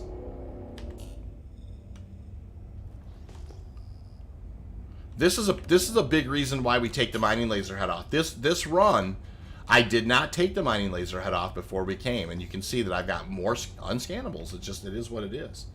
So no big deal. We'll make sure we do it the next time. It's also good practice to turn QT drive or ship to quantum. Yes, I agree with that 100%. Mass, we've been having a great discussion about different tactics to employ when you are an industrial type looking to kind of not get yourself caught in a fish net. You know what I mean? And really, really good chat today. I mean, tons of great ideas. And it's, you know, I'm going to summarize some of those here for sure. All right, what do we got? We're kind of sneaking in on this rock. Probably not going to be great. Yep, 5%er.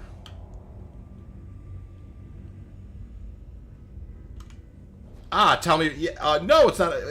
We tend to find that if you take the mining laser head off, then pull the ship, then put it back on, Phil, and then pull the ship. You know, you have less unscannable rocks. It just kind of is what it is. And it's funny. This is the first time I didn't do that in a while, and look how many more unscannable rocks I have. All right, so we're gonna kind of keep flying in on this guy. I don't think this is a cluster. Nah, just a couple of rocks there. We're looking for a cluster, and then I can show that to Phil, an unscannable cluster. If we find that, I'll do the spacewalk and show Phil how that goes.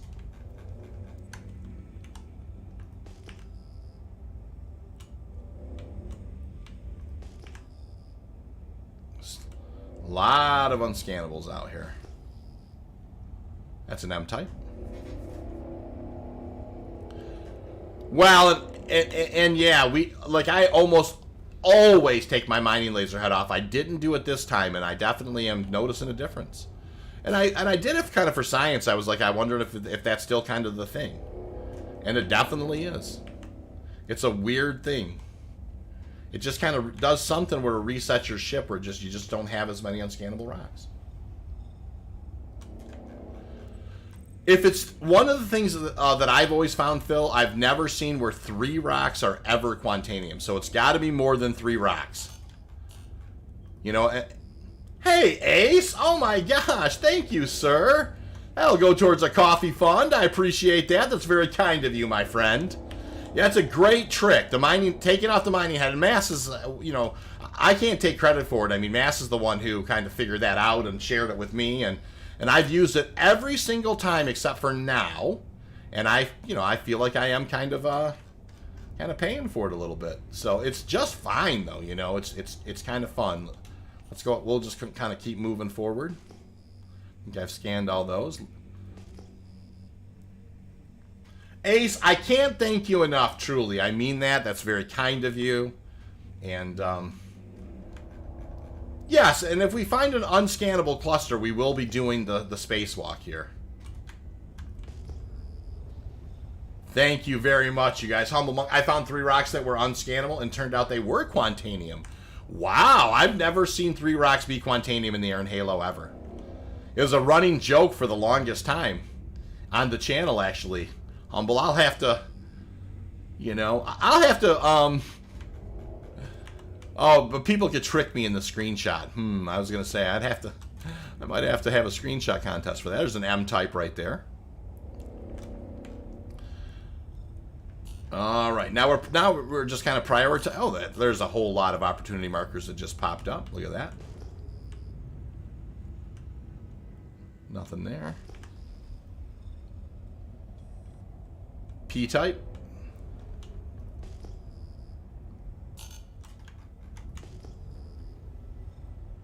Nothing there.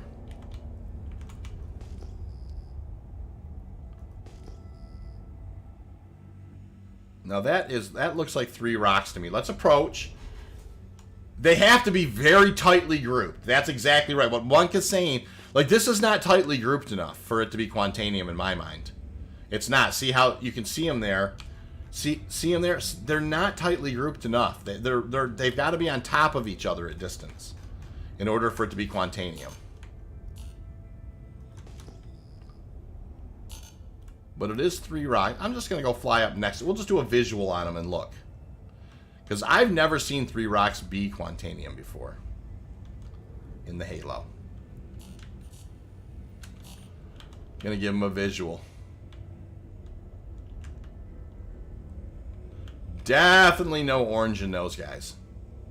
This is fun. All Alright, let's go ahead and collapse there. Single rock. Alright. Kind of rinse and repeat.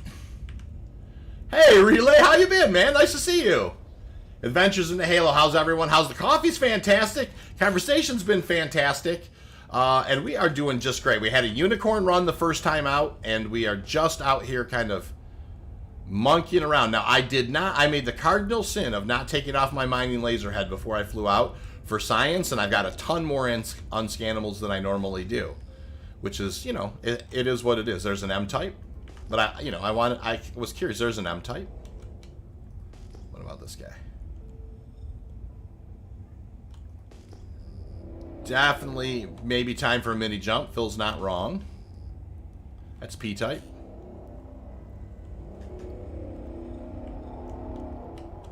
Alrighty, here we're gonna keep on cruising here. Perseverance, though, is obviously, you know, what you gotta have when you're mining. That one did not give me any scan results. That one's not giving me any scan results. That one's not giving me any scan results.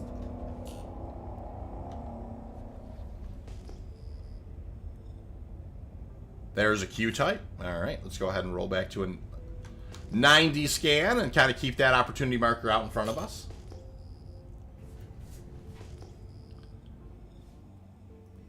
Just chill on like a villain here today. Snow's going to start. Mass, are you expecting some snow today down your way? We are just kind of cruising in on this guy. It is just a single rock. Hey, Streams! Stream says he's stopping in so everybody will smash that like button. Thank you, Streams. How you been, man? Nice to see you. Very kind of you to drop in. Everybody give a warm welcome to Star Streams. You all know him. And if you don't, you should. You know. Streams is so nice to see you, my friend. 2%. All right. You know, I always, you know, obviously different types of mining, you know, different kind of mining streams is very graciously. Last week we did some rock mining together, which was I just had an extraordinary time. Super fun. And, you know, just one of those things, really. I mean, just great. All good things, just doing dad stuff. Ah, I hear you there, sir. Yeah, I definitely, I had a work retreat this week, and, you know, and it kind of wore me out, so I'm just kind of getting into her for the weekend, and a lot of good news of, you know, a lot of Star Citizen news kind of this week, huh? For sure. All right, you guys, we're out here looking. We had a unicorn run earlier, but we're definitely hitting the snag out here in the second time, trying to locate some stuff. But that's okay. A Sambone says hello, Streams. Would watch your streams more if you were in the UK. Watch tons of your vids. I feel the star. There we go. Love it. Those guys are unscannables. Relay Logic says, oh, Relay says, been doing well. Was gone for a couple of months. Mom passed then. Back log off work. Mom passed then back log off when I got back. Yeah. You know, hey, and he says, hey, Star, how you doing? Nice. You know, it definitely was, you know, an interesting summer, Relay, for sure.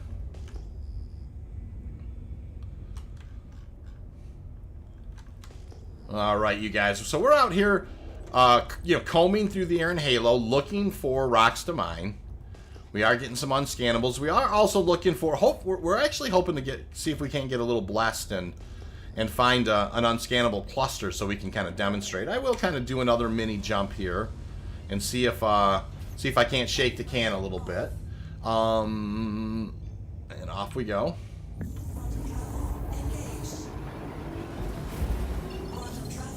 All right. Never a bad idea sometimes.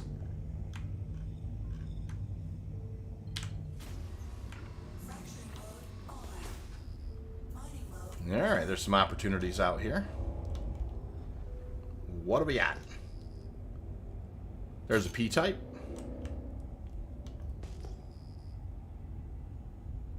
There's an M-type cluster.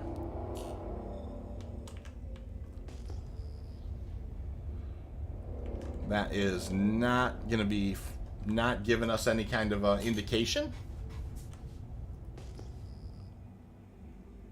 That is a P-type.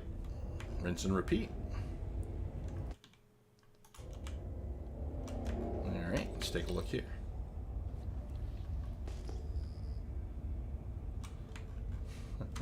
Thank you. Streams came on and now we got 24 likes, you guys. That is so kind. I appreciate the 24 likes, truly. It's very kind of you. That is awesome. All right, there's a P-type. All right, cluster. We'll keep on moving here. So yeah, here's some of the things that we talked about earlier, which I think are really cool ideas for industrial types, you know, to kind of get yourself orientated a little bit so you don't become just kind of a victim, right? So some of the things that we talked about, which have been really great conversation pieces, and that's why I just want to make sure I kind of go back over the list with you guys, because I'm always looking for more ideas. But number one was, you know, when you log on, check the comms channel. You know, don't just kind of log on and turn it off like... Okay, you guys, this is... Hey, I'm going to stop this for a second. This is a Quantanium cluster. This is what we're talking about. Look at the tightness of the density there. Okay, this is a Quantanium... Like, I think it just said Q-type anyways. But look at the density. That's what I'm saying. That, you know that's a Q-type cluster because look how tightly wrapped they are at distance. This is what I mean.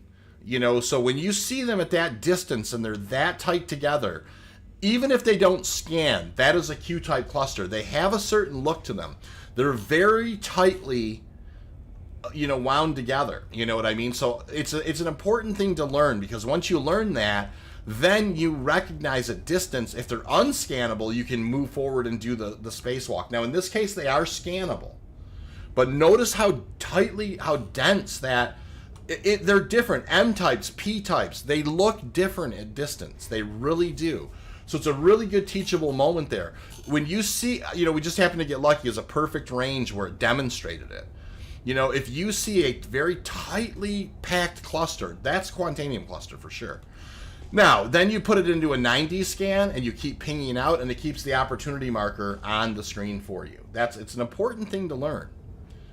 So, you know, it's an excellent way for you to kind of, you can see a pattern, you know, and I've gotten to the point where I can recognize a Quantanium cluster out at distance. SC game is based on skill. More on the skill of knowing little things and having information. I agree with that. They huddled up because they're scared some crazy miner's going to blow them up. Very good. That's not wrong. You're not wrong, Drac. All right, you guys. And knowing is half the battle. I love G.I. Joe, by the way. Watched that every day when I was a kid growing up. All right, this is going to be a nice rock here. That's a 32%er. Okay. So let's just kind of get in here and...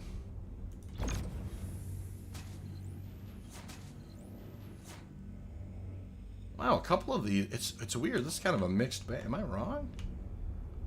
A couple of these almost seem unscannable, which is weird. This is a 5122. Not going to be a great rock. A spacewalk can reset the scan for sure. I'm 50, by the way, Grift. 50 years old, believe it or not. I don't believe it. I don't feel 50.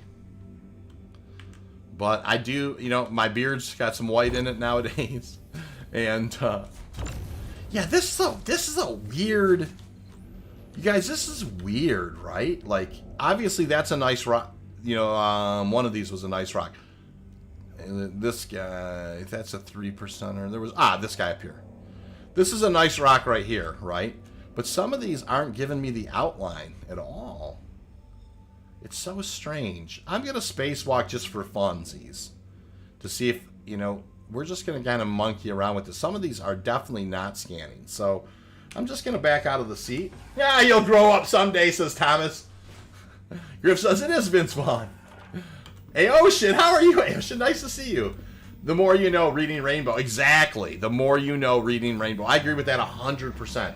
Now, listen, this is a weird cluster, right? Some of them have yellow outline, some of them don't.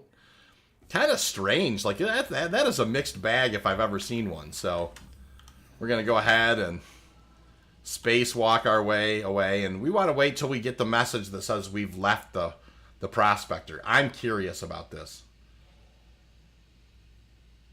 Part of the server health and PES test currently shorts. Probably. So notice, this is the message, right? We've left up there, we've left the prospector.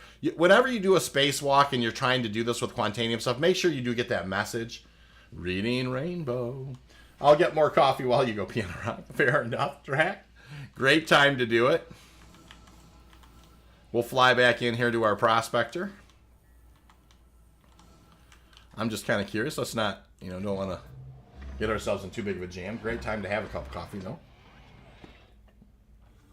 Or a sip of coffee, if you will. Us boys never grow up. We just get bigger and our toys get more expensive. Oh, my stars. There's so much truth to that. My goodness gracious. Yeah, it didn't... Oh, it did fix those. Look, you guys. See how they weren't scannable before and now they are? It fixed them all. So, interesting. I had never seen kind of a mixed thing before. So, we all get to learn together, right? These rocks were not allowing me to scan them before. But a little spacewalk, and boom, there we are. Kind of a weird mixed bag for sure. But, I mean, there's a lot of rocks here, and we were hoping one of them was going to be, we got that one. That's definitely mineable. I think that's kind of going to be it, though, right? That's going to be this guy. So, this is definitely going to be our guy, and we're going to be, nothing wrong with the 4932. It's an excellent rock. I mean, it's almost 5,000 mass at 3. So this is going to be around 30 SCU. It's not bad. Let's go ahead and get her broke and get her done.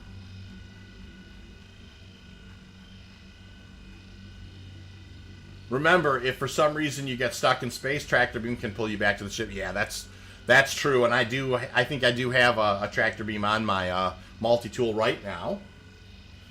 And Ocean says, best words, Wad. Yeah, nicely done, Wad, for sure.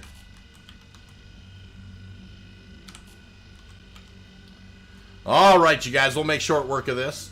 And next time, I will definitely talk, I will definitely be taking the mining laser head off for the next run before we go, just for science and for comparative analysis. So, countermeasures that we were discussing. So, number 1, when you log on, check comms. Number 2, check to see who's on the server with you. If you notice there are known pirate entities, be careful. Step 3, you might consider doing some scouting of the place that you're heading if you're solo. Fly it. That's not going to guarantee that they're not going to be there when you do your run, but a little scouting can go a long way.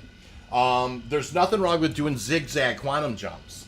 And those types of things. And so you might choose a TDD. That's not the typical one. Like you might TDD in Orison. Probably not a lot of people are going to be setting up quantum dampeners around Orison. People know it's a pain to fly down there. Get familiar with your countermeasures. You know what I mean? That's an important thing. You want to have your countermeasures mapped. You might consider getting handy, understanding how railguns work, making sure you have all med guns, grenades, all of the supplies in case you're going to get boarded. You might consider, running the decoys, if you have a buddy or two. Like a Hull A or a raft, you can't tell that they don't have cargo in them until you scan them. So you can run some decoys. No direct routes, definitely. Those types of things. It's really been a great... It's been a great conversation, you guys. I've really appreciated this, you know what I mean? Somebody mentioned, convoys. I think convoys is, it's a great idea. So, it's a great time to kind of reinvest in the game a little bit. Learn, don't just kind of mindlessly, just go about your business. Learn from the changes that are going to be happening. Make yourself more familiar. Make yourself less of a target. Then we talked about using small hauling tactics, maybe an Andromeda. tough nut to crack. 96 SCU. You know, maybe haul 2 or 3 loads in an Andromeda instead of one in, say, like a Raylan. You know what I mean? That type of thing. You know, those are your, you know, some other options. You know, just, you know, start thinking outside the box. That type of thing. So, make sure your countermeasures are preset. Yep. You know, make sure you understand how to fire missiles. Make sure you understand, if you've been pulled out of Quantum, that there is a mantis there that needs to get blown up immediately. You need to start dumping missiles into that thing as quick as possible. Learn how to sift through your targets. Absolutely. I agree with all this stuff that we're talking about. All right, looks like we're going to have some braking to do, guys. This did not break too clean, but that's okay. Nothing there. Little bit there. Is that the full mass? Oh, yeah, that's a full mass guy. What about that guy? That's a piece. All right, so most of this there's 85% there, 100% there, 43% there. And then, what's this guy over here?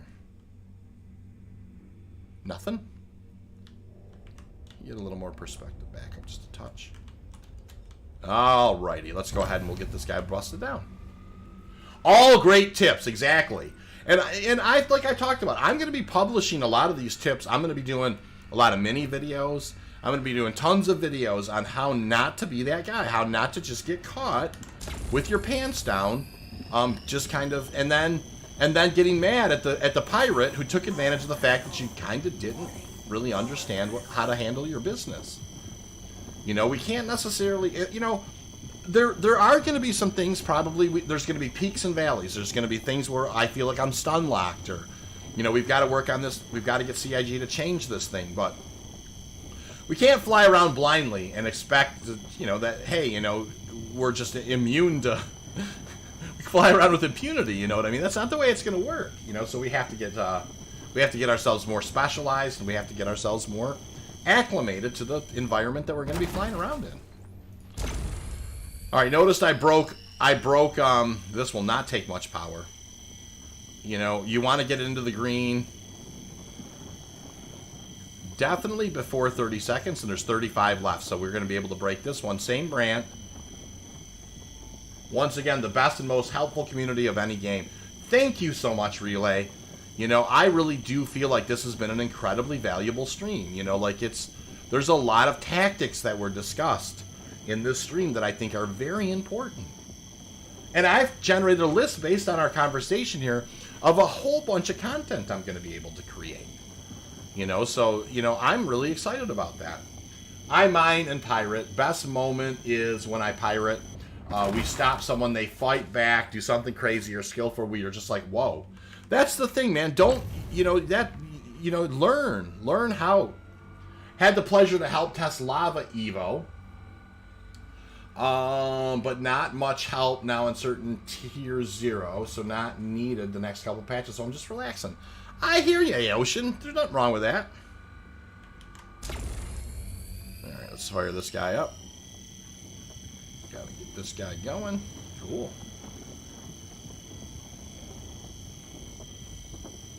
Alright, so this should be a pretty easy break here.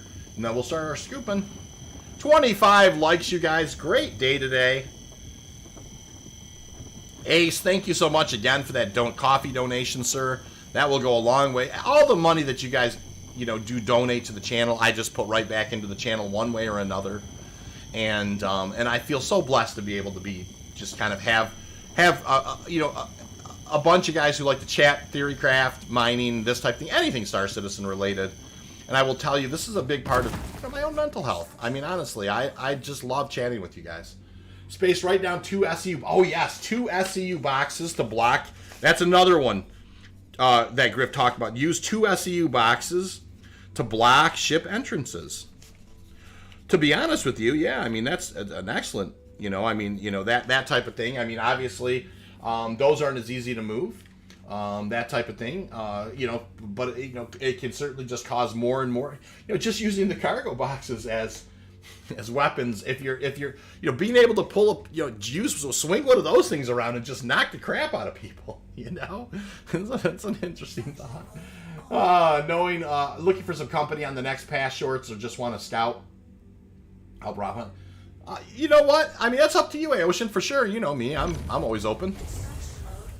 You can send a friend invite, and it'll be just fine, sir. My pirate list will be up on Discord in about 2 or 3 days. Love it. So we've got to be a little discerning with our scanning here, right, you guys? I mean, we know that this bottom one had it was 85%. So a lot of these rocks are going to be hundos if we're careful. Not all pirates use multi-tools. I agree with that 100%. Most of them will probably start, though, if they're going to want to grab any of the goods. So somebody said the RMC was going to be the same price as Quantanium. Has that been confirmed yet? I mean, are we really looking at a situation where salvage could potentially be very profitable like that? Give me about 3 to 5. Yeah, no problem. There's no hurry, by the way. You know, just kind of out here doing some runs, having some fun. All right. That's a 56%er. What about these guys here? Hey, Chris. Nice to see you, man. How have you been? Hope you're doing well. Something that is in a wallet. Yeah, exactly. You know, don't be prepared. You know, that's exactly right. If you're a Boy Scout, you know, bring the things you're gonna need on that trip. I agree with that 100% with what Grift is saying. All right, at 18 SCU, the good stuff on board. Salute to you, Chris. Hope that you're doing well. There's a 71%er. Oh, there's a little. Oh no. And we knew this guy didn't break super clean, but we're just trying to prioritize hundos first, right? Mr. Azai, how have you been, my friend? It is so nice to see you, brother. It is so nice to see you. I hope that you're well. It was nice to see you pop on Discord the other day, and you've definitely been on my mind, sir. So that is awesome, knowing what a wide green means to move on safe side. I absolutely 100% agree with that. Okay, so few of these left got. I think this was like a small mass one that had like 7% in it. No, I was wrong about that. So let's pick up our. We've already got 24 SCU on board, so we're not doing bad here. This is 71% here. I've been sick with COVID for 2 weeks. No! No, I'm sorry, brother. That's horrible. All right, that guy had nothing in it. This guy's got 56% here, so half this. 100, that's actually a 300, so that's quite a bit, almost 60% in here. So, guys, we're not doing too bad. This was actually ended up being a great run. We ended up with 29.51 SCU. It took a little while to get there, but nothing to sneeze at. I'm going to I need to be careful. We're going to punch it, get out of here, and haul this back in. 27 likes, you guys. Love it. Thank you so much for the likes. Zai, nice to see you. Mass, nice to see you. Chris, nice to see you. You guys, Aocean, Grift, all you guys. It's nice to see everybody on board. And we've been having an awesome conversation, you guys, about using our, being tactically sound when we're going to be, using our cargo runners in 318. So we've been having a good conversation about tactics, how not to necessarily be a target, kind of being a little more, taking a little more responsibility for our own actions, making sure that we're making good decisions. Little things like zigzag routes, no direct routes, don't be lazy. Checking the comms, checking who's on the server with you, being familiar with your countermeasures. Somebody talked about, hey, if you're sometimes if they've got your ship stopped, you can open up an airlock and make short work of a ship with a railgun. So being familiar with how to use a railgun, making sure that you do have medical supplies, making sure that you do have med guns and that type of thing. Using your cargo as a barrier for things. You know what I mean? That type of thing. Now that it's physicalized, it can make a damn good defensive wall too to haul a couple of boxes in. You could absolutely almost make like just one little spot that you can shoot out of. You can make choke points in your ship with your cargo. There are things that you can do. You can block yourself in with that stuff. There's not always going to the same TDD. Don't be predictable. Little things like that are gonna, are gonna help. Are you ever gonna get locked down and pirated? There's a good chance. Understand that first couple of weeks, people are gonna be hot and heavy to pop the pinata. Things will settle down. Of course, org up. I know it's low hanging fruit, but org up. You know what I mean? Do you think flying around with Azai or Macedon or any of the people in the Explorers League? The Explorers League, is filled with competent pilots, filled with really sharp characters. So, knowing, working together, working as a team, there's going to be no substitution for that. We all know that, right? There's no substitution for having competent other people around you. And fun other people around you. You know what I mean? There isn't. So, those are some of the things we're just going to have to kind of get ready. We can't just... You have to adapt. The game's going to change a bit. It's going to be fun. All right, so we hauled in a unicorn. We hauled in 29.71. We did a cargo run. We're doing great today, you guys. And we're going to head out to the Halo at least one more time. So, just having fun today. Kind of hanging with friends, but discussing important tactics. 27 likes. Appreciate that. When SCM speeds change, being in a turret will be fun. I agree with that. We've done some attack run training on our miners before, but yeah, we need to run as a group. Agree with that 100%. Speed and desync shield for light fighters will be, We also talked about using smaller ships, right? Maybe not taking the C2, maybe doing 5-6 runs with an Andromeda. A missile boat that's got 96 SCU may be a wiser choice. Not necessarily trying to, use something that basically screams I've got, cargo on board. That's another thing. An MSR with hauling 114 SCU might be a better choice than a Freelancer Max for some hauling. That type of thing. Landing under pressure. There you go. There's some other things. Definitely knowing how to get yourself into a hangar quickly and efficiently. I agree with that 100%. 318 is definitely going to make things interesting. It is going to make things interesting. And it may make things more challenging, but it's going to make things also, there are these additional complexity layers to things that are going to be fun. You guys, I truly believe that. Even before loading your ship and leaving the refinery, take a scout trip first and see what's in the way. I agree with that 100%. Don't just blindly get on, turn off comms, fill up your C2, and do a lazy jump from Arc L1 to ArcCorp, and then get caught in the quantum interdiction and be like, hey man, I got screwed here. No, you didn't. You were just dumb. Come on, you got to be better than that. Don't forget the laser head trick. I retain one. Yes, I'm going to do that this time for sure. 100% Ace. I had way more unscannables that time than I did the last time. So yes, for sure. I'm going to absolutely do that. I should have did it the last time, but I just thought for science I'd look. We have not heard first alarm yet. Notice we're bringing it in on a nice clip.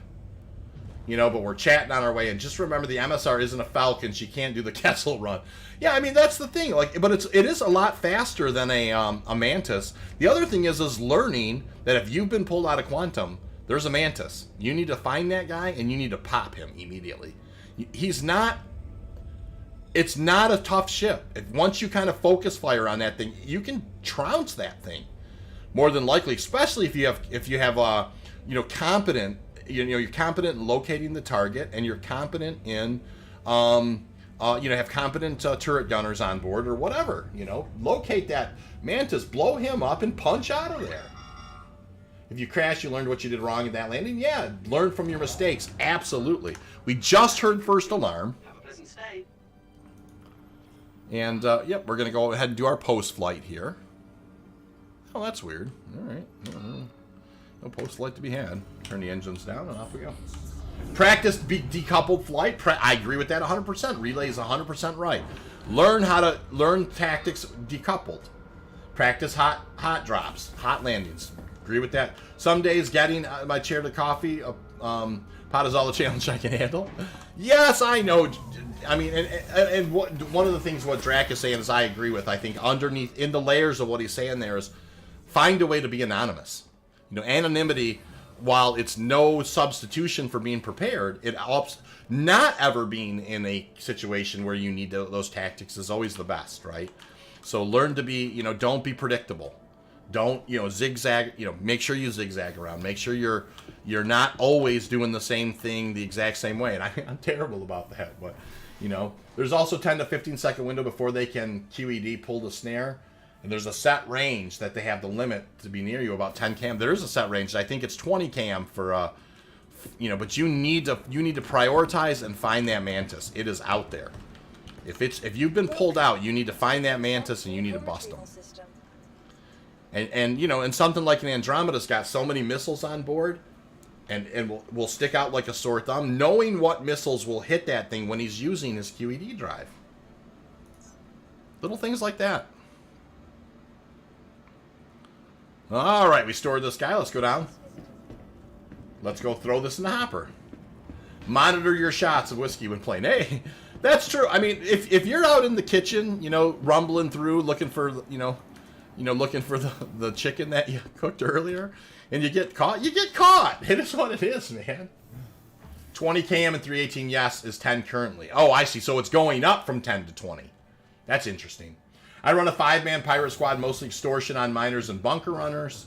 You have to know idea how hard it is to get someone if they know just the basics of flying. If they don't bring to certain ships, they should be able to get away pretty much with impunity. But, that's going to change, right? All right. Let's throw this in the hopper and let's go out and do another run. Absolutely fabulous stream today, guys. I'm really loving it. Super good conversation. Super important conversation. How's the Explorers League shaping up? Not bad, Relay. Not bad at all. I hope you'll come hang out with us. We don't have any crazy attendance policies, and you're more than welcome to come join. We're open. We are, we're probably not as, I think like everybody else, we've been going through a lull. Not quite as active as we normally are, but as the winter season kind of ramps up, we're definitely going to get right back at it. There we go. There's a 58 SCU in the hopper, 2 runs. Nicely done. Yep, anyone coming after you, their EM sigs will be off the chart. I agree with that. Back again, I see. Well, Being familiar with how signatures work and, keeping your head on a swivel is an important part of it, right? Not falling into the snare in the first place. Good question, Relay. I appreciate it. All right, we'll get ourselves a sip here of this. All right, and we get ourselves a one of these. see anything you like? Let the animation finish before you try and eat it. But then it will work just fine. All right, off we go. All right, let's do one more run out to the Halo, but this time I absolutely am going to take the mining laser head off. And we're going to compare how many unscannable rocks we see. We got a lot of, the first run we hardly didn't get any unscannables, but it was also, quite honestly, it was only the second. The second thing I scanned was a Quantanium cluster.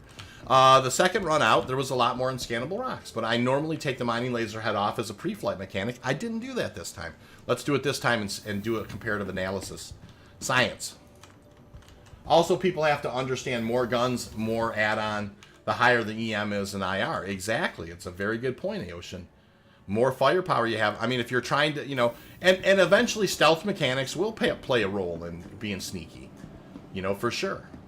No way in hell most ships with that many bolt-ons will be... That's a very good point. All right, so here we go, right? Here's what we're going to do. Let's do a proper pre-flight this time. So we're going to pull up the Vehicle Loadout Manager. We're going to go down here to Prospector 2, and we're not going to be lazy this time.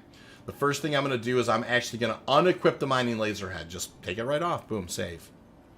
Once it's saved with it off, then I'm going to go ahead and pull the Prospector. Welcome to the ASOC Vehicle Retrieval System. I see you're still a little bummed. Yeah.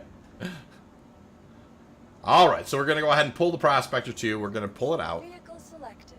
My group is running tests on QT drive recharge rates this week. It's a smart thing to do.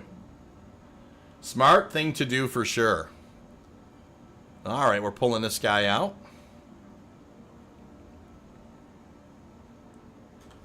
And sometimes this thing kind of gets into a spinny mode where it takes a minute. Yeah, look, Discord relay, come fly with us.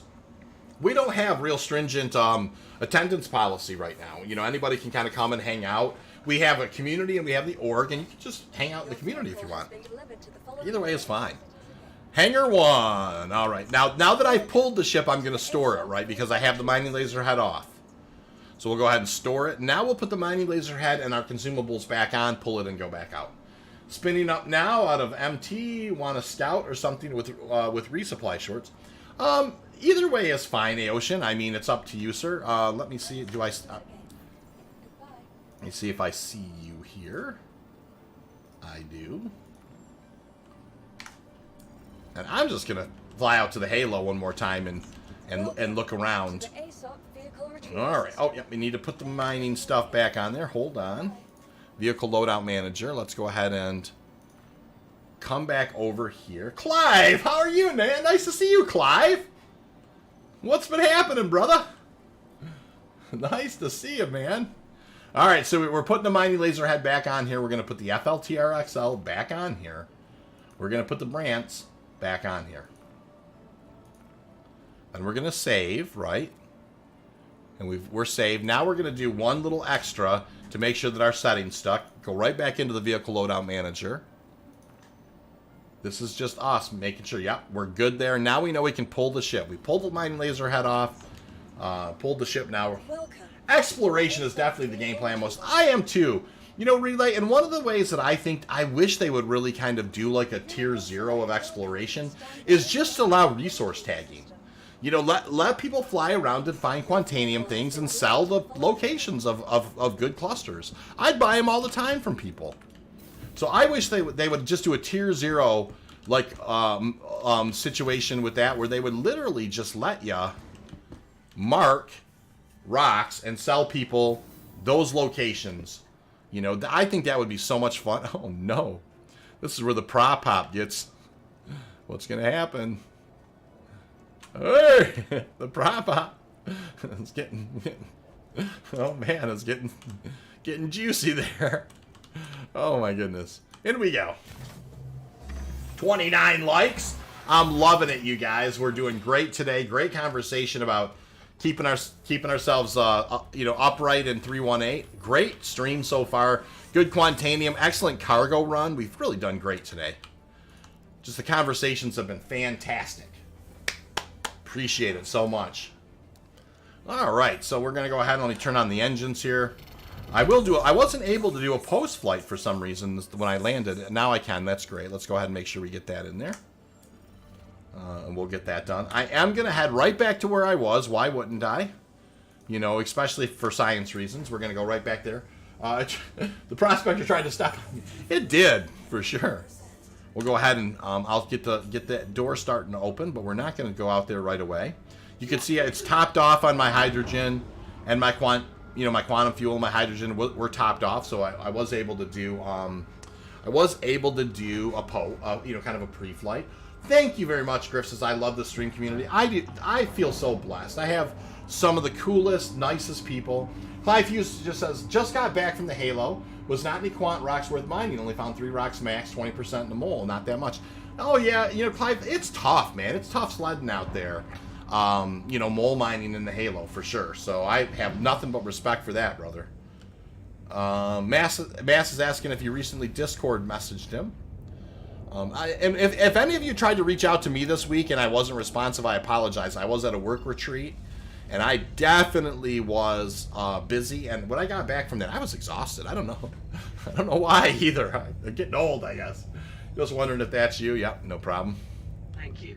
All right, we're going to punch it here.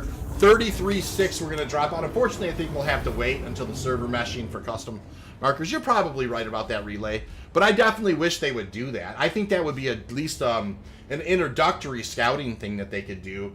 And I'm not saying that by any stretch of the imagination exploration gameplay. I'm not saying that, really.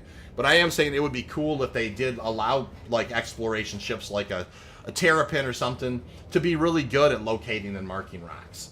You know, that type of thing. I think that would be an interesting tier 0. 30 likes, you guys. We are just cruising. Macedon, yes, I did. That's awesome. And so, sweet. We are going to drop out at 33.6 here, and we're going to find out if, you know, you could see, you've seen how many unscannable rocks I had that last run. I had a bunch of them. I unequivocally did. So we'll see if we have a better run at that this time. So, no big deal.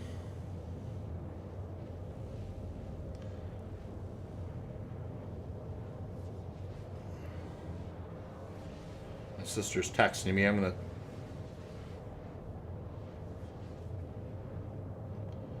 make sure she understands that I'm busy for just a few more little while longer. All right, we're at 34 and dropping here. 33.6 is where we want to come out. So 33.76, boom. Good. So, you know, it's always good. I always think it's best to set ARC-L1 back as your location. You want to make sure you set the station. And roll on our back. That way we keep the sun at our 12 o'clock, which is exactly what we want. And then we're going to put out the mining laser. Roll forward to a 179 scan, and off we go. Pings. Lots of opportunities, right? And let's start taking a look at them. Okay, maybe around an hour or so, says Mass. Yoshin says, and you're not old, brother, but 40 here. Yeah, I'm not old. I feel old. You know, like, I don't know what it was. Like, on that work retreat, I was just like, dude, I'm exhausted. There's an E-type, which means you can kind of stealth. Oh, yeah, Grifter says, Terrapins is such a nasty two-man bunker runner. Ground PvP drop-off ship. HP is massive. Yeah, it does. That's, especially when armor gets in the game, too. That's going to be a tough nut to crack for sure. Drax says, at Aoshin, I got kids near your age. Fair enough. Relay says, I agree, would love to actually get some use out of the scanner on my Kia. Yeah, that's what I'm talking about, like the Akia, you know, the ships that have these cool scanning mechanics. It would be cool if there was something they could do. That's an E-type.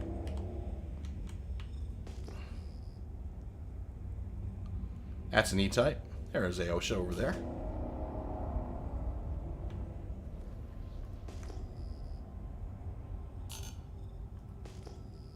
Just two there, not giving me anything.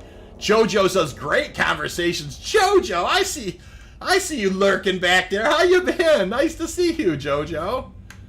You know, Jojo, you and I still have to do some mining together, and I mean that. I hope that we can do that soon. I would like for us to kind of get out there and do a little mining one day. I think that would be tons of fun. Terrapin has the same HP of a Coniandro. I did not know that. That's crazy. Work retreats are tough, though. You still got to watch how you behave, how you talk. Feels like you're being watched. Yeah, it's true a little bit, Mass. You know, and my company's got filled with really great people, but you still kind of got to be careful. And, you know, especially, you know, I know after work we went out for dinner and drinks a little bit, and, you know, you definitely don't want that. You don't want to make mistakes. You know, that's for sure.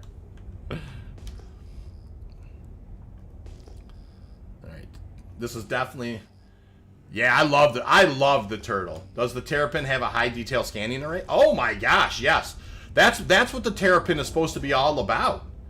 The Terrapin is supposed to be all about scanning. You know, that's its main gig. Is that for sure?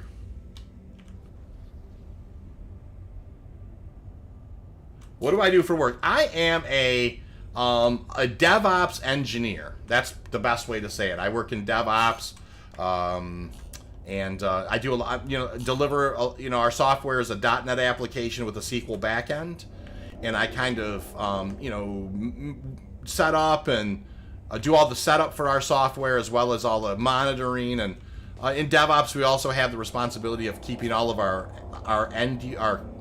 employees' hardware running well, and just, yeah, there's a lot.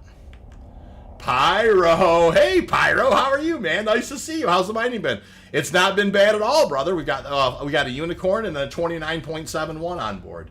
Yeah, the place I worked had an open bar at the center, and a couple of guys got really. Yeah, you know, that's what I was saying. You know what I'm saying, Mash. You don't want to be that guy. It's exactly right. You know, yeah, that's for sure. There's a P-type.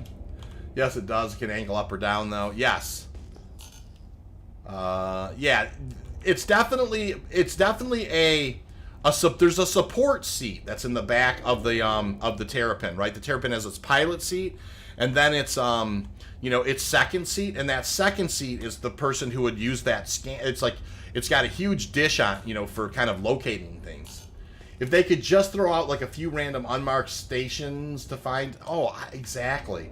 And Relay, I have this crazy hope that someday that exploration ships are going to organically find like perishable jump points, meaning like if you have that just naturally occur. So let's say that I'm in Nyx, right, and I'm running around in, say, a Terrapin, or I'm running around in your Akia, and all of a sudden I ping out and I'm like, hey, I've got something on radar here, or whatever.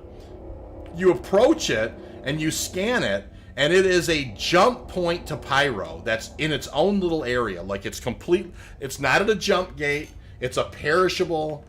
And when you scan it, you do a long enough scan to know that if you jump through that 3 times, it's going to collapse, type of thing. So you now have this way to sneak in, where if you were going to try and sneak into Pyro, you have a way to do it. You know what I mean? You don't have to go through the jump gate where everybody could watch you. I would love to have something like that, exploration ships be able to find, like I said, these organic, perishable, that just kind of randomly spawn jump points that maybe skip a system. You know what I mean? Maybe you could jump from Nyx directly to Stanton. That's just a weird thing, that type of thing. I hope that they do some stuff like that. It looks like Sith Meditation Chamber. Yeah, it does. It's got a redness to it in there, doesn't it? That's so funny. That's how I look at it. I thought that too. It's funny, Griff. Yeah, put that new Xi'an armor on. Exactly. This Quantanium rock's got nothing in it. That's a blue cap, boys, if I've ever seen one. 2.33. Yep. Oh, that's so funny. I've heard the Terrapin can scan for specifics. I'm hoping to get you, or how about this, filtering? It's funny, you guys. I'll tell you a story. At the time, my son was, I think, 9, and he was being, I would have a forced child labor. I'd force him to go on the mole and mine with me on. Is that a Q type as well? Is it? Yeah, not a good rock though. So I'd have my little guy, and I'd force him to mine with me, and he said to me one day as we were scanning around looking for things, he's like, Pop, I don't understand. Why can't I just put Bexalite at 30%? And then the only thing that it will filter, the only thing it will scan for is Bexalite at 30%. The only thing that would ping is if you found that one thing. And I was like, man, scan filtering would be an absolutely fantastic idea. Yeah, I mean, that's that kind of stuff. Scan filtering, just be like, hey, I'm looking for a moment, like later on when we've got to find certain types of, I'm looking for Bexalite, or I'm looking for Laranite or Terranite, because it's a requirement for me to build this base, but I only wanted it at 22% or higher rocks. I just want to filter everything else out, except for those. Now, I'm not saying they're going to do that stuff, but I certainly hope that they do that stuff. I found Overlord armor, and it looks amazing. Ooh, I like that. Okay, this is going to be another blue cap here, you guys. Just looking around. Boom. Yep, 2%er. So rinse and repeat, right? That's what we do. Rinse and repeat. You don't find what you're looking for, just move on to the next ones. All right, let's go ahead and roll back to a 179 scan. It's a cone scan that's directly out in front of us, right? All righty, boom. Scan filtering would be awesome, wouldn't it, Ace? Great idea if it is in the future after all. Yeah, I love scan filtering. I just think it would be the coolest thing, because you could just look for this thing you're looking for, right? It would give you the opportunity to just go find something that you may need for base building. Do miners actually want to play MP? When you say MP, what do you mean, Rodney? And by the way, Rodney, 1984, I usually try and keep an eye on when people join the channel, a name I don't. Welcome to the channel. I don't recognize that name. Guys, say hi to Rodney. Welcome to the channel, Rodney. Nice to see you. And could you absolutely let me know what you mean by MP? I'd be happy to, and sometimes I'm a little thick, Rodney. It might be pretty obvious what you mean. In ED, you can filter what your Olympics will pick up. Exactly. That's what I'm talking about. We need filtering mechanics in our scans, for sure. Griff says, got to go for now. Griff, you have been amazing contributor today, sir. Not lost on me. If there's anything that I can ever do, help you in the verse, brother, just look me up. Take care. Have yourself a lovely day. And for sure, man, absolutely lovely to see you today. I've appreciated your input. It's been great.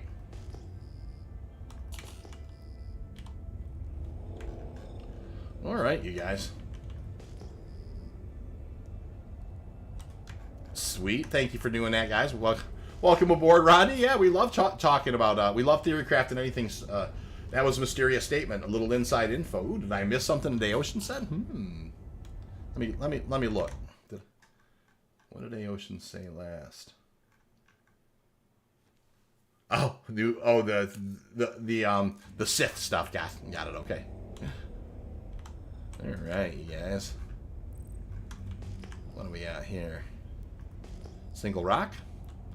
All right, we'll start kind of putting our foot on our gas here and moving along.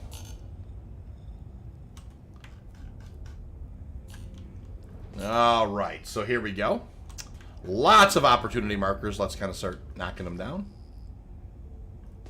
That's an E-type.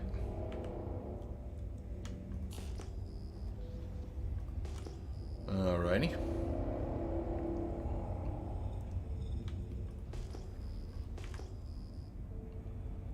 Oh, there's a Q-type right there. Let's go ahead and roll to a 90 scan and keep that opportunity marker right out in front of us. That's what we want to do there.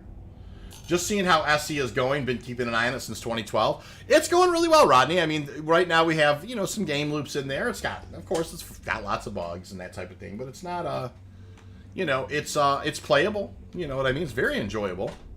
I love the game. So, you know, of course I do mining, which is one of the more fleshed out game loops. Single rock, by the way, here, guys. We'll have to see what it is when we approach. Oh, I'm hauling. I was moving pretty fast there. Whoops. What do we got? That may not be a terrible rock. Ah, it's a 5%er. Not worth it. Keep on moving. All right, we'll set this guy back to a 179 scan. There's got to be within 12.2 to get a scan result back.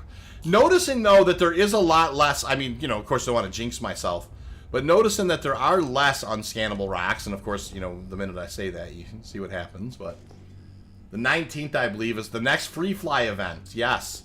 And the free fly event's coming up. It's not far away now. Oh, it turned into an M-type, you guys. Some miners like the multi-crew, a mole. Others prefer to fly mole solo. Yep, that's very true. I think most miners enjoy multiplayer mining, even with... Yes, yeah, you know, I think it's a mixed bag. I mean, I think some people, you know, there are times when you just want to jump on and just go do a little mining because you have just a couple of free minutes. But, boy, if given a choice every single time, I would pick. All right, let's see if this is more than 2 rocks, which I don't think it is. Notice how you can see they're right next to each other. Very densely packed there. I'm gonna go take a look at these two. I'm wondering if I have, you know, it's just 2 rocks, so I don't think it's anything crazy.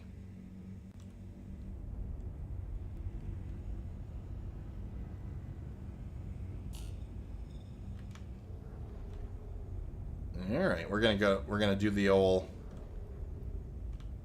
There they just pop. There they go. I can see at this distance they're Quantanium. I can see the orange in them. So let's just do ourselves a favor. Let's just try it. You know, I actually could tell how they were tightly packed together. It's just 2 rocks are right next to each other. I just am curious now. You know, like, let's go ahead and do the spacewalk. Let's see if we can turn those unscannable rocks into scannable rocks. That's our goal here. 31 likes, you guys. Thank you so much. I just love it. And I, you know, that's just awesome. And I really appreciate it. Those likes mean a lot because they show the algorithm that people are enjoying the stream.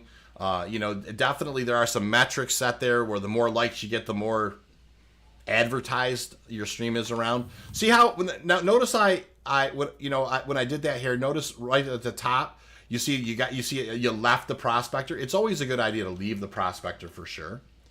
To wait till you get that message before you go back in. Not sure if my GPU's up to the job though. What I've heard, I need at least a 3060. I played with a 1070 for a while, and it was choppy. And I was more CPU bound than GPU bound. It's not that you can't do it, especially when you get out into space, but it definitely will be a rocky experience. The current problem with the cargo running is access. There are too few things you can do to haul. If someone get there ahead, maybe there's a good point. It's more CPU RAM than GPU. I agree with what Mr. Azai is saying for sure. It is. I was more CPU bound than anything. Look at that. They're scannable now, right? So I turned those two rocks into they were not scannable into scannables. That's what the spacewalk does for you. That's a perfect example of the spacewalk where I got into a distance where I could tell they were Quantanium rocks. I thought they were Quantanium rocks because they were so densely packed together. Number one, at a distance. Number two, I closed the gap to around 1,000. I could see the orange striping in them now it turned out that neither one of them's worth mining, but we turned unscannables into scannables there. And it's an important thing to be able to understand and do. The spacewalk turned those rocks into, That's how you turn those. Oh, Phil, you're still watching. Good, I'm glad you are. Because that's a perfect example of how you turn unscannable rocks into scannable rocks, right? I got within about 1,100 of them. I could then hit F and look and see them at a distance and notice that they had orange striping in them. They still were not scannable. Do the spacewalk back in. Boom. They're scannable. And in that particular case, they didn't turn out to be anything worth mining, but they absolutely can be in many of those cases. So, all right, let's send out some more pings and let's kind of keep it moving.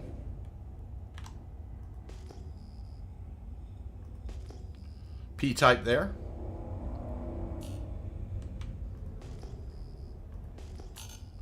P-type there. I definitely have less unscannable rocks from taking off that mining laser head. I mean, that's just the facts. Now, that's not a tight enough cluster, right? And normally I don't do the spacewalk for just 2 rocks anyways. Normally I am looking for a cluster before I'll do the spacewalk. Ooh, just 16 likes away from 50, you guys. I like it when we start closing in on 50 likes. That's always great.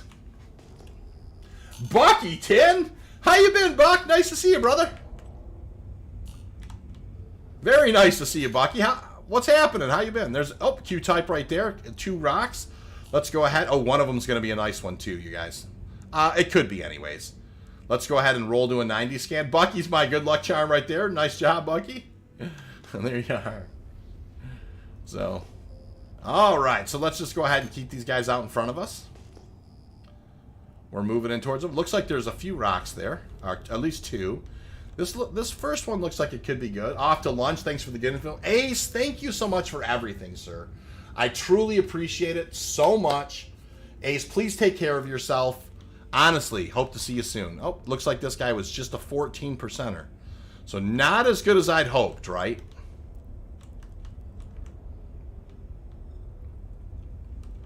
We'll have to take a look at this other one. Just found a 10 rock cluster at Q. Nicely done, Phil. That's awesome. This guy ended up being a 14%er. Not quite as strong as we'd hoped, but that's okay. We'll just keep moving. Such a waste to leave them when I'm full. No, it's okay, man. It's just fine. We're just kind of out here just kind of doing our thing, but I'm sure we can absolutely get together, Phil, at some point and do some mining together. Not much, been patiently waiting for 318. Yeah, I hear you, man, for sure. That's awesome. Aocean says he's in the area. I seen him kind of getting in here.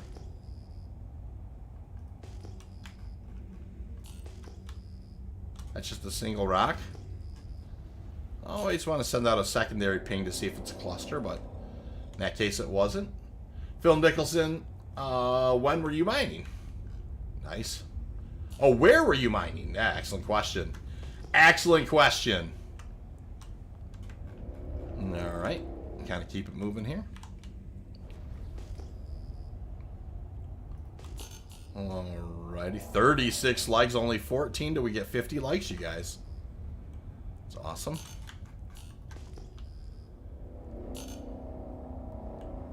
Alright, we got kind of... Keep it moving out here. Boom. That's a Q-type there, and it looks like more than one rock at least. So let's go to 90 scans. Yep, and we'll just kind of keep that guy. Well, Phil Nicholson, where were you mining? Nice. Hey, what am I doing? Keep these pings going out here. Keep the opportunity marker in front of us. We are doing just lovely.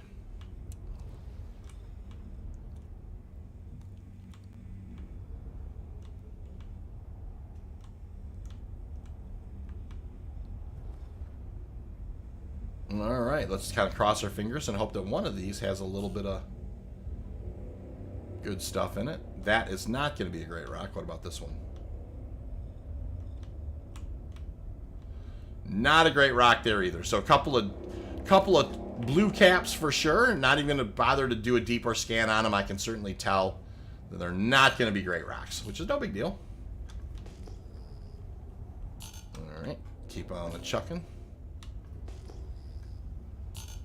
Ooh, Q-type cluster right up ahead. That's excellent. Let's go ahead and roll to a 90 scan. And that will just kind of keep the opportunity marker right out in front of us. And yeah, this was 4 or 5 Quantanium rocks here. I think the ocean's in the area now, which is great. And we are flying up here on a little cluster. All right, you can see here this is good stuff. Hey.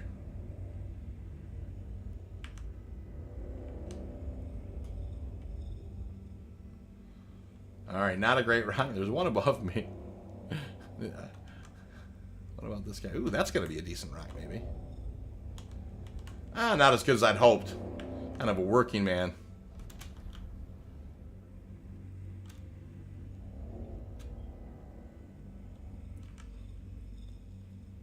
Not a great rock here. You're going to be jumping into any salvaging in 318. Rumor has it may be as close as profitable as mining. I absolutely, unequivocally will be doing salvage. Absolutely. Love the idea of salvage. That's going to be a very good rock. Right there. Yep. 4634. That's our guy right there. Let me just double check that I've gotten them all. Unequivocally going to be jumping into... I've already got a vulture. I'm ready to go. I'm really excited about, you know, even doing some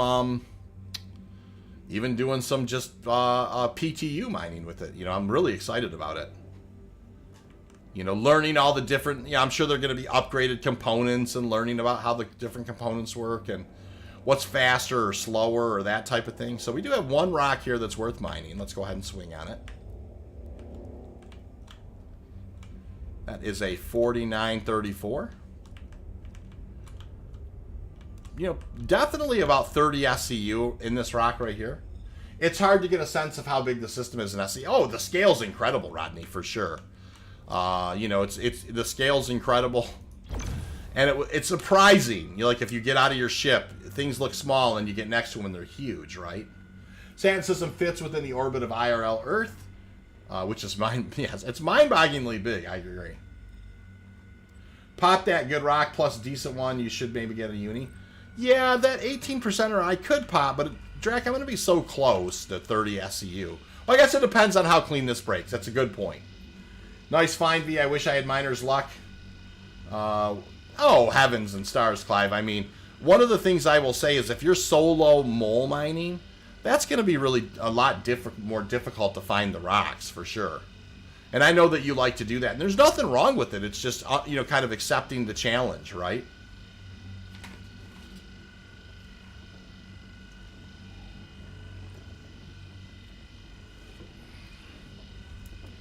All right, you guys. Kind of get this guy in a good optimal range, and let's kind of make short work of it. Just do it. Yeah, nice one.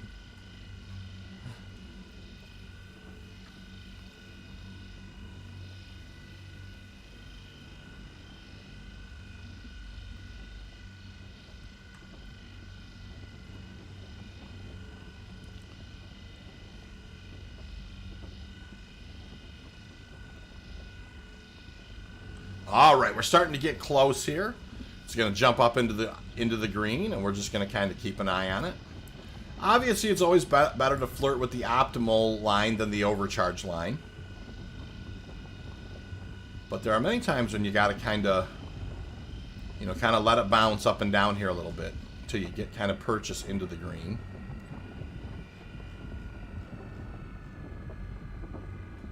Rolling it back now, and now you want to kind of just feather back and forth.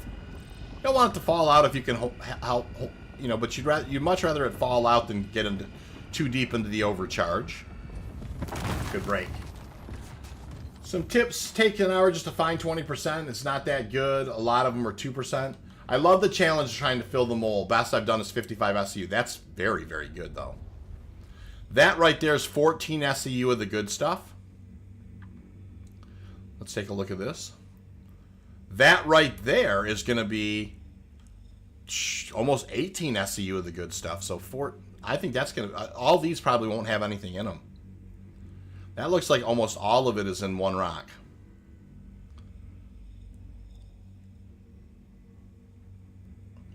Phil, I like to be within, like 4 to 6 meters away from the rock. I think that's where you're going to be optimal, for sure. Great question, by the way. So, yeah, I got 2 breaks here, guys. It's just this one here. That is almost, it's going to be 17 SEU and some change. And that's going to be, 14 SEU and some change. So, easy peasy, lemon squeezy. Let's just do these 2 breaks and scoop.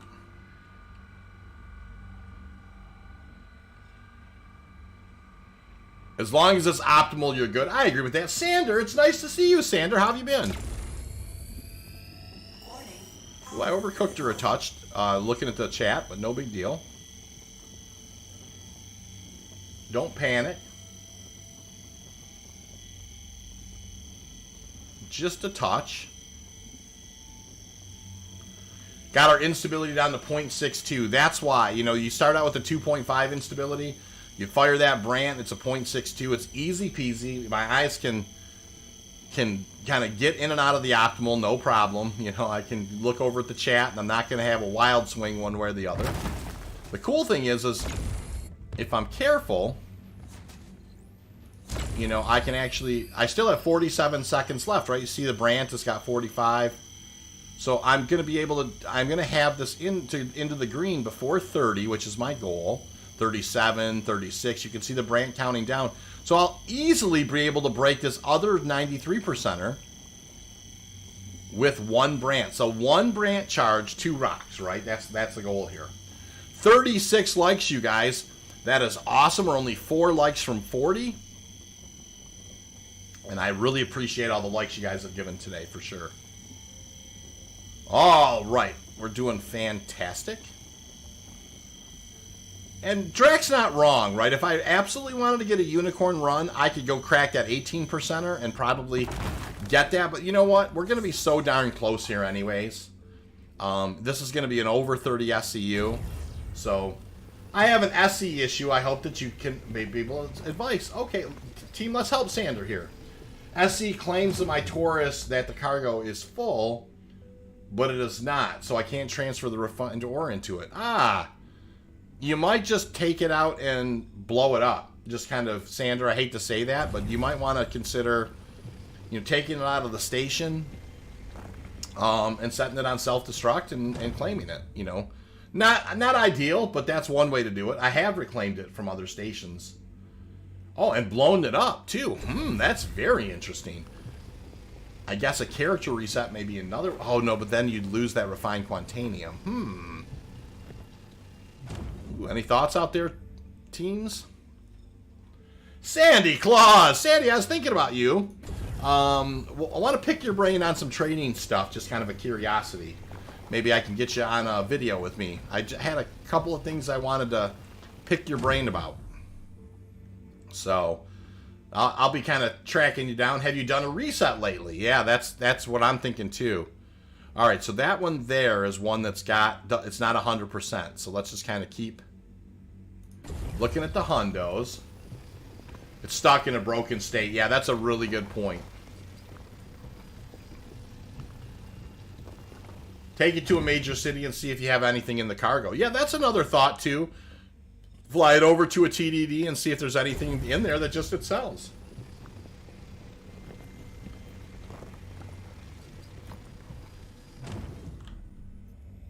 Yeah, I would try and go see if something will sell out of it for sure.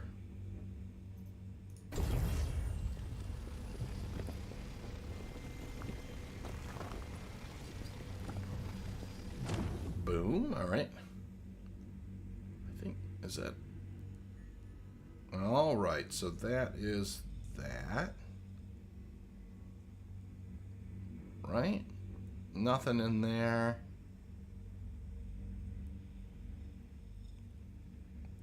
Nothing in there. Wow, that's almost half Borace, though. That's pretty impressive. We're at 28 and some change, by the way. Nothing in there. Nothing in there. And this guy's 55. No problem. So this is going to get us over 30 SCU of Quantanium. And almost 31. 30.7. Excellent, excellent run. We're going to go kind of back away here. Reorientate. Aocean, I'm just going to kind of punch it on out of here, sir. Very much appreciate you hanging out, for sure. Have you blown it up with self-destruct? I think self-destruct may be the way that I'd be headed with it. You see the new concept Drake Cutter? I have seen that, Sand. You know, like, it's going to be interesting to see what the cutter is going to do, you guys. It's, you know, it's just, what's the, you know, what's it about?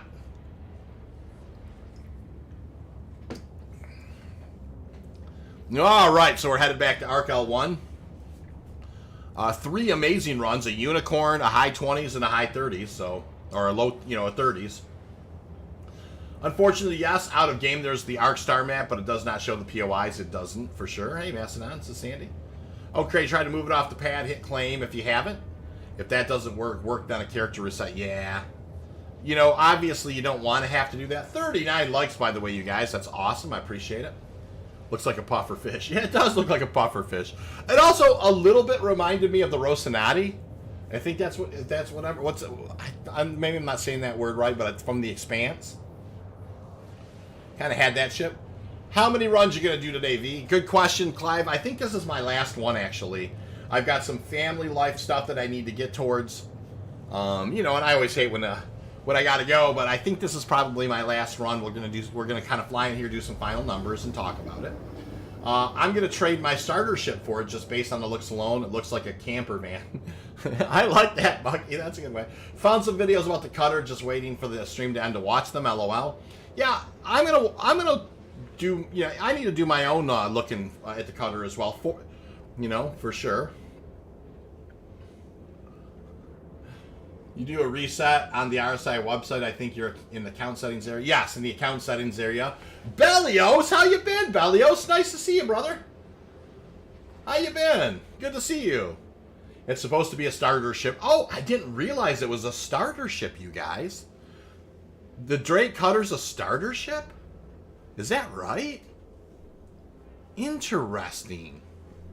So it's a little guy, huh? Like a smaller ship? Oh, I didn't realize that. I think, you know, obviously scale and perspective being what it is, you don't necessarily always know that. It's like the Rocinante and Firefly had a little kid. Yeah, there you go. That's Aocean's, that's exactly right. I kind of got that vibe as well. Yeah, it's like a Japanese K-car camper van. Yeah, that's awesome. What type of ship is the cutter? I have not heard about that one. It sounds to me like it's kind of like a little great. Life is calming down. Hope all is well in your world. Bellios, it's getting better for sure, man. You know, one day at a time, we're getting on top of this. Ocean will be 3 variants, like the 100 and 300 series. Oh, interesting. Yeah, it's as large as the Avenger. Oh my gosh, you guys. I definitely need to watch some videos on it now. I'm excited. All right. You know, we'll go ahead and drop gear. Pull the VTOLs. We're going to come into the clip at around 300 or so. Notice I'm not aiming right at the station because if, you know, sometimes you can kind of, I don't know, just kind of forget and get yourself in a jam. And we're just bringing her on in. Sandra, do you have another cargo ship? Yeah, that's a great question. Didn't sound like I think he said the other ship that he had was the was maybe a Cutlass Black. I think I might have heard. I can't remember.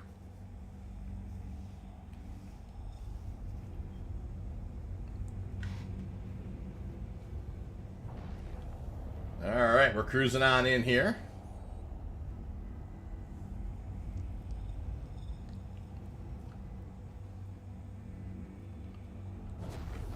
Absolutely. All right, well, now we'll go ahead and call for landing. We'll start slowing her down a bit. Please proceed to assigned landing bay. It's usually this one right here, and that's exactly what happened that time. You will, if you do a reset, you're going to lose your refined door. So if there's any way for you to kind of rent a ship to just do that, just rent something to haul, for now, Sandra, it's not a bad idea. Just if you can rent a hauler, I would do that no matter what it is. Just rent it and haul first and then do your reset after that, okay? I think that's what cargo vessel do you have to drop off work orders? I have a Freelancer Max. Phil, I love the Freelancer Max. I used the Freelancer Max for a long time, but I've switched over to the Constellation Taurus. I think the Constellation Taurus is kind of the perfect balance between 174 SCU, 2 size 5, 2 size 4s, tons of missiles. You know, it's a really, it's just got a very durable hull. You know, good sizes on the shields and that type of thing. So I prefer the Constellation Taurus, as I think it's kind of a premier Quantanium hauler at its SCU amount right now. Anyone ever played DOS X? I've definitely heard of that game before, Balios, for sure. So we're bringing her in nice and easy. Remember, you guys, we're gonna do auto land, right? Easy peasy here. We have not even heard first alarm yet. You bring it in over the deck about this far, and then I'm just holding N. So it just puts me in auto land. The reason I've been using auto land is because when it kisses down on the pad, it usually doesn't turn my stuff unstable. And sometimes I've landed butter soft and it turns my stuff unstable. So let's do a post-flight here.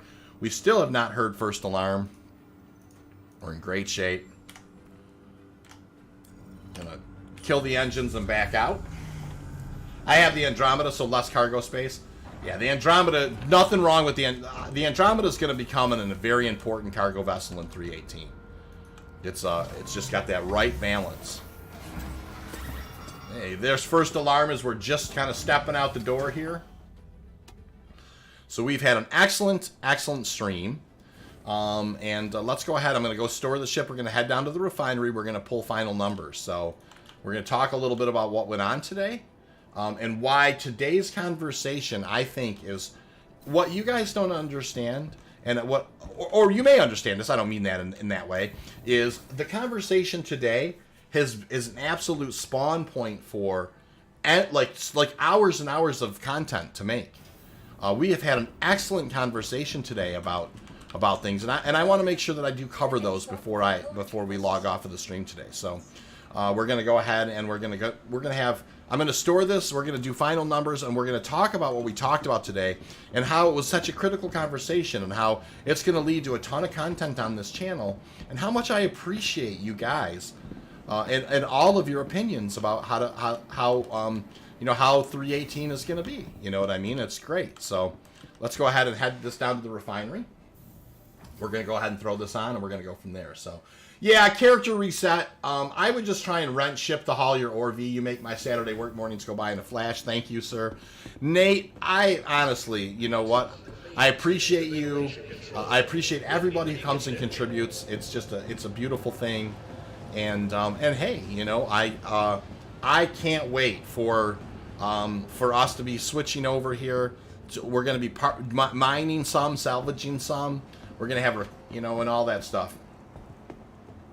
So one of the things Sander, when you do a reset, all of the things you own will be kind of coalesced back into one spot. So whatever your landing zone is. Anything you like? So that's the one thing to remember. All right, you guys, let's go ahead and talk about final mining numbers, and then we're going to have a little more conversation about other stuff. So great. 3 absolutely stellar runs today. So let me go ahead and pull out the old calculator. And so we had a unicorn run the first run out, 30-40 there. Then we had a 28-03, which was, and then we had a 29-16. That is 8759. So 8759, times 88. That is 770,000 AUEC since I started streaming here.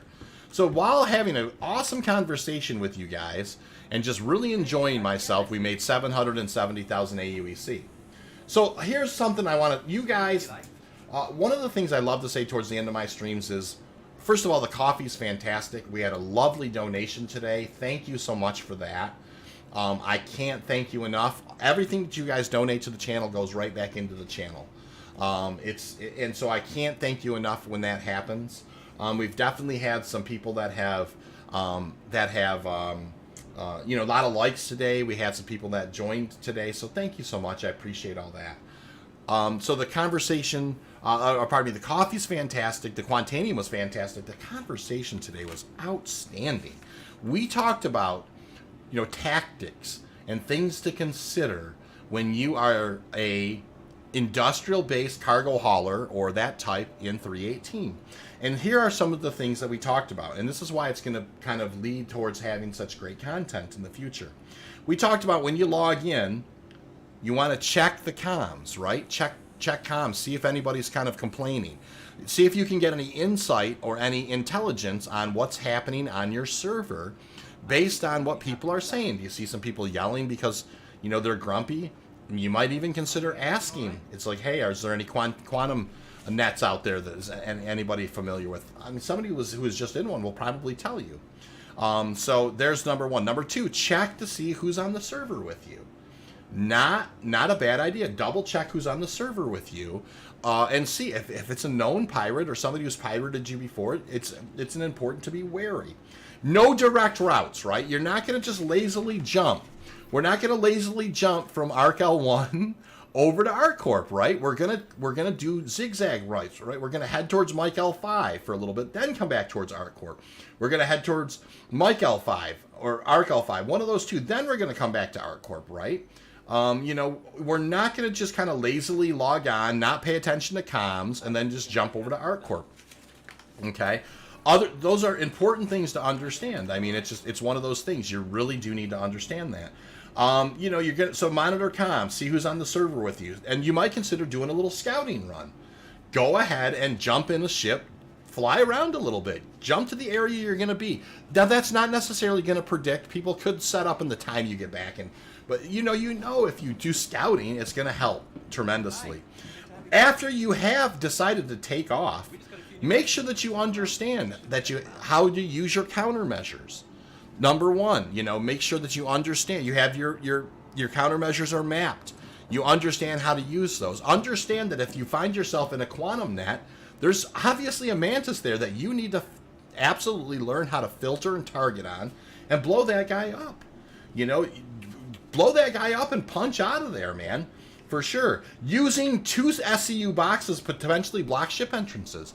Using your cargo, pulling things down and making natural barriers in choke points on your vessel. That's another thing that you can do to slow pirates down, especially if you've gotten into soft death, right? Maybe not visiting the TDD that everybody visits. You might consider an Orson TDD. It's a pain in the butt to get there, but it's a lot quieter to run. There's another, possibility. Being familiar with how to use railguns, right? So if you're interdicted, you can potentially get out of the cockpit, go open up an airlock, and maybe surprise a guy with a railgun, blow up a ship. You know what I mean? They've got you stopped. They've got you surrounded. Maybe there's a way for you to get an angle on a guy with a railgun and kind of get him before he understands what's happening. Railguns are very effective.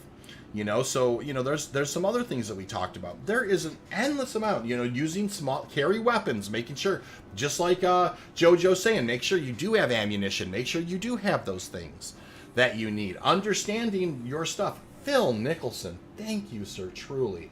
That is very kind of you to, you know, and I mean it. That's so kind of you, sir. I truly appreciate it. You know, that will absolutely go a long way towards making sure we have a good coffee here. So yeah, I mean, this stream has been super beneficial, and there's lots and lots of content we can talk about. But using a smaller ship to haul, you may consider, you know, if if the server's a little hot and sticky, you might not take the C2 that night. Do 5 Andromeda runs. Get yourself a couple of competent turret gunners and use the Andromeda. You know, and then, yeah, you know, hey, guys, that's a good point that Relay's saying. We do have an excellent organization. Mr. Azai has been on today. Just a wonderful soul. Macedon, who's been on today, just a wonderful soul. We're so blessed to have such great people in the Explorers League. The Explorers League is an absolutely lovely, lovely place. Now, I don't, you know, to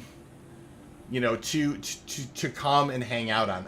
Phil Nicholson, thank you so much. That's so incredibly kind of you, truly. But no, the Explorers League is a wonderful place. We have great people. Santa Claus, Relay, JoJo, all of you guys are welcome to come hang out with us. You know, we'll definitely be discussing these talks. Aocean, thank you for participating in the stream today.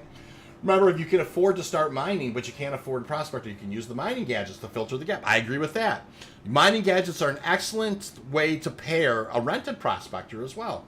Mining gadgets will help you mine Quantanium if you kind of look into it. And we'll be doing some content about that as well. So, anyways, you guys, I hope that this has been an absolutely fantastic stream. I can't thank you all enough. Have a lovely Saturday. Please take care of yourself. And I will see you all around the verse.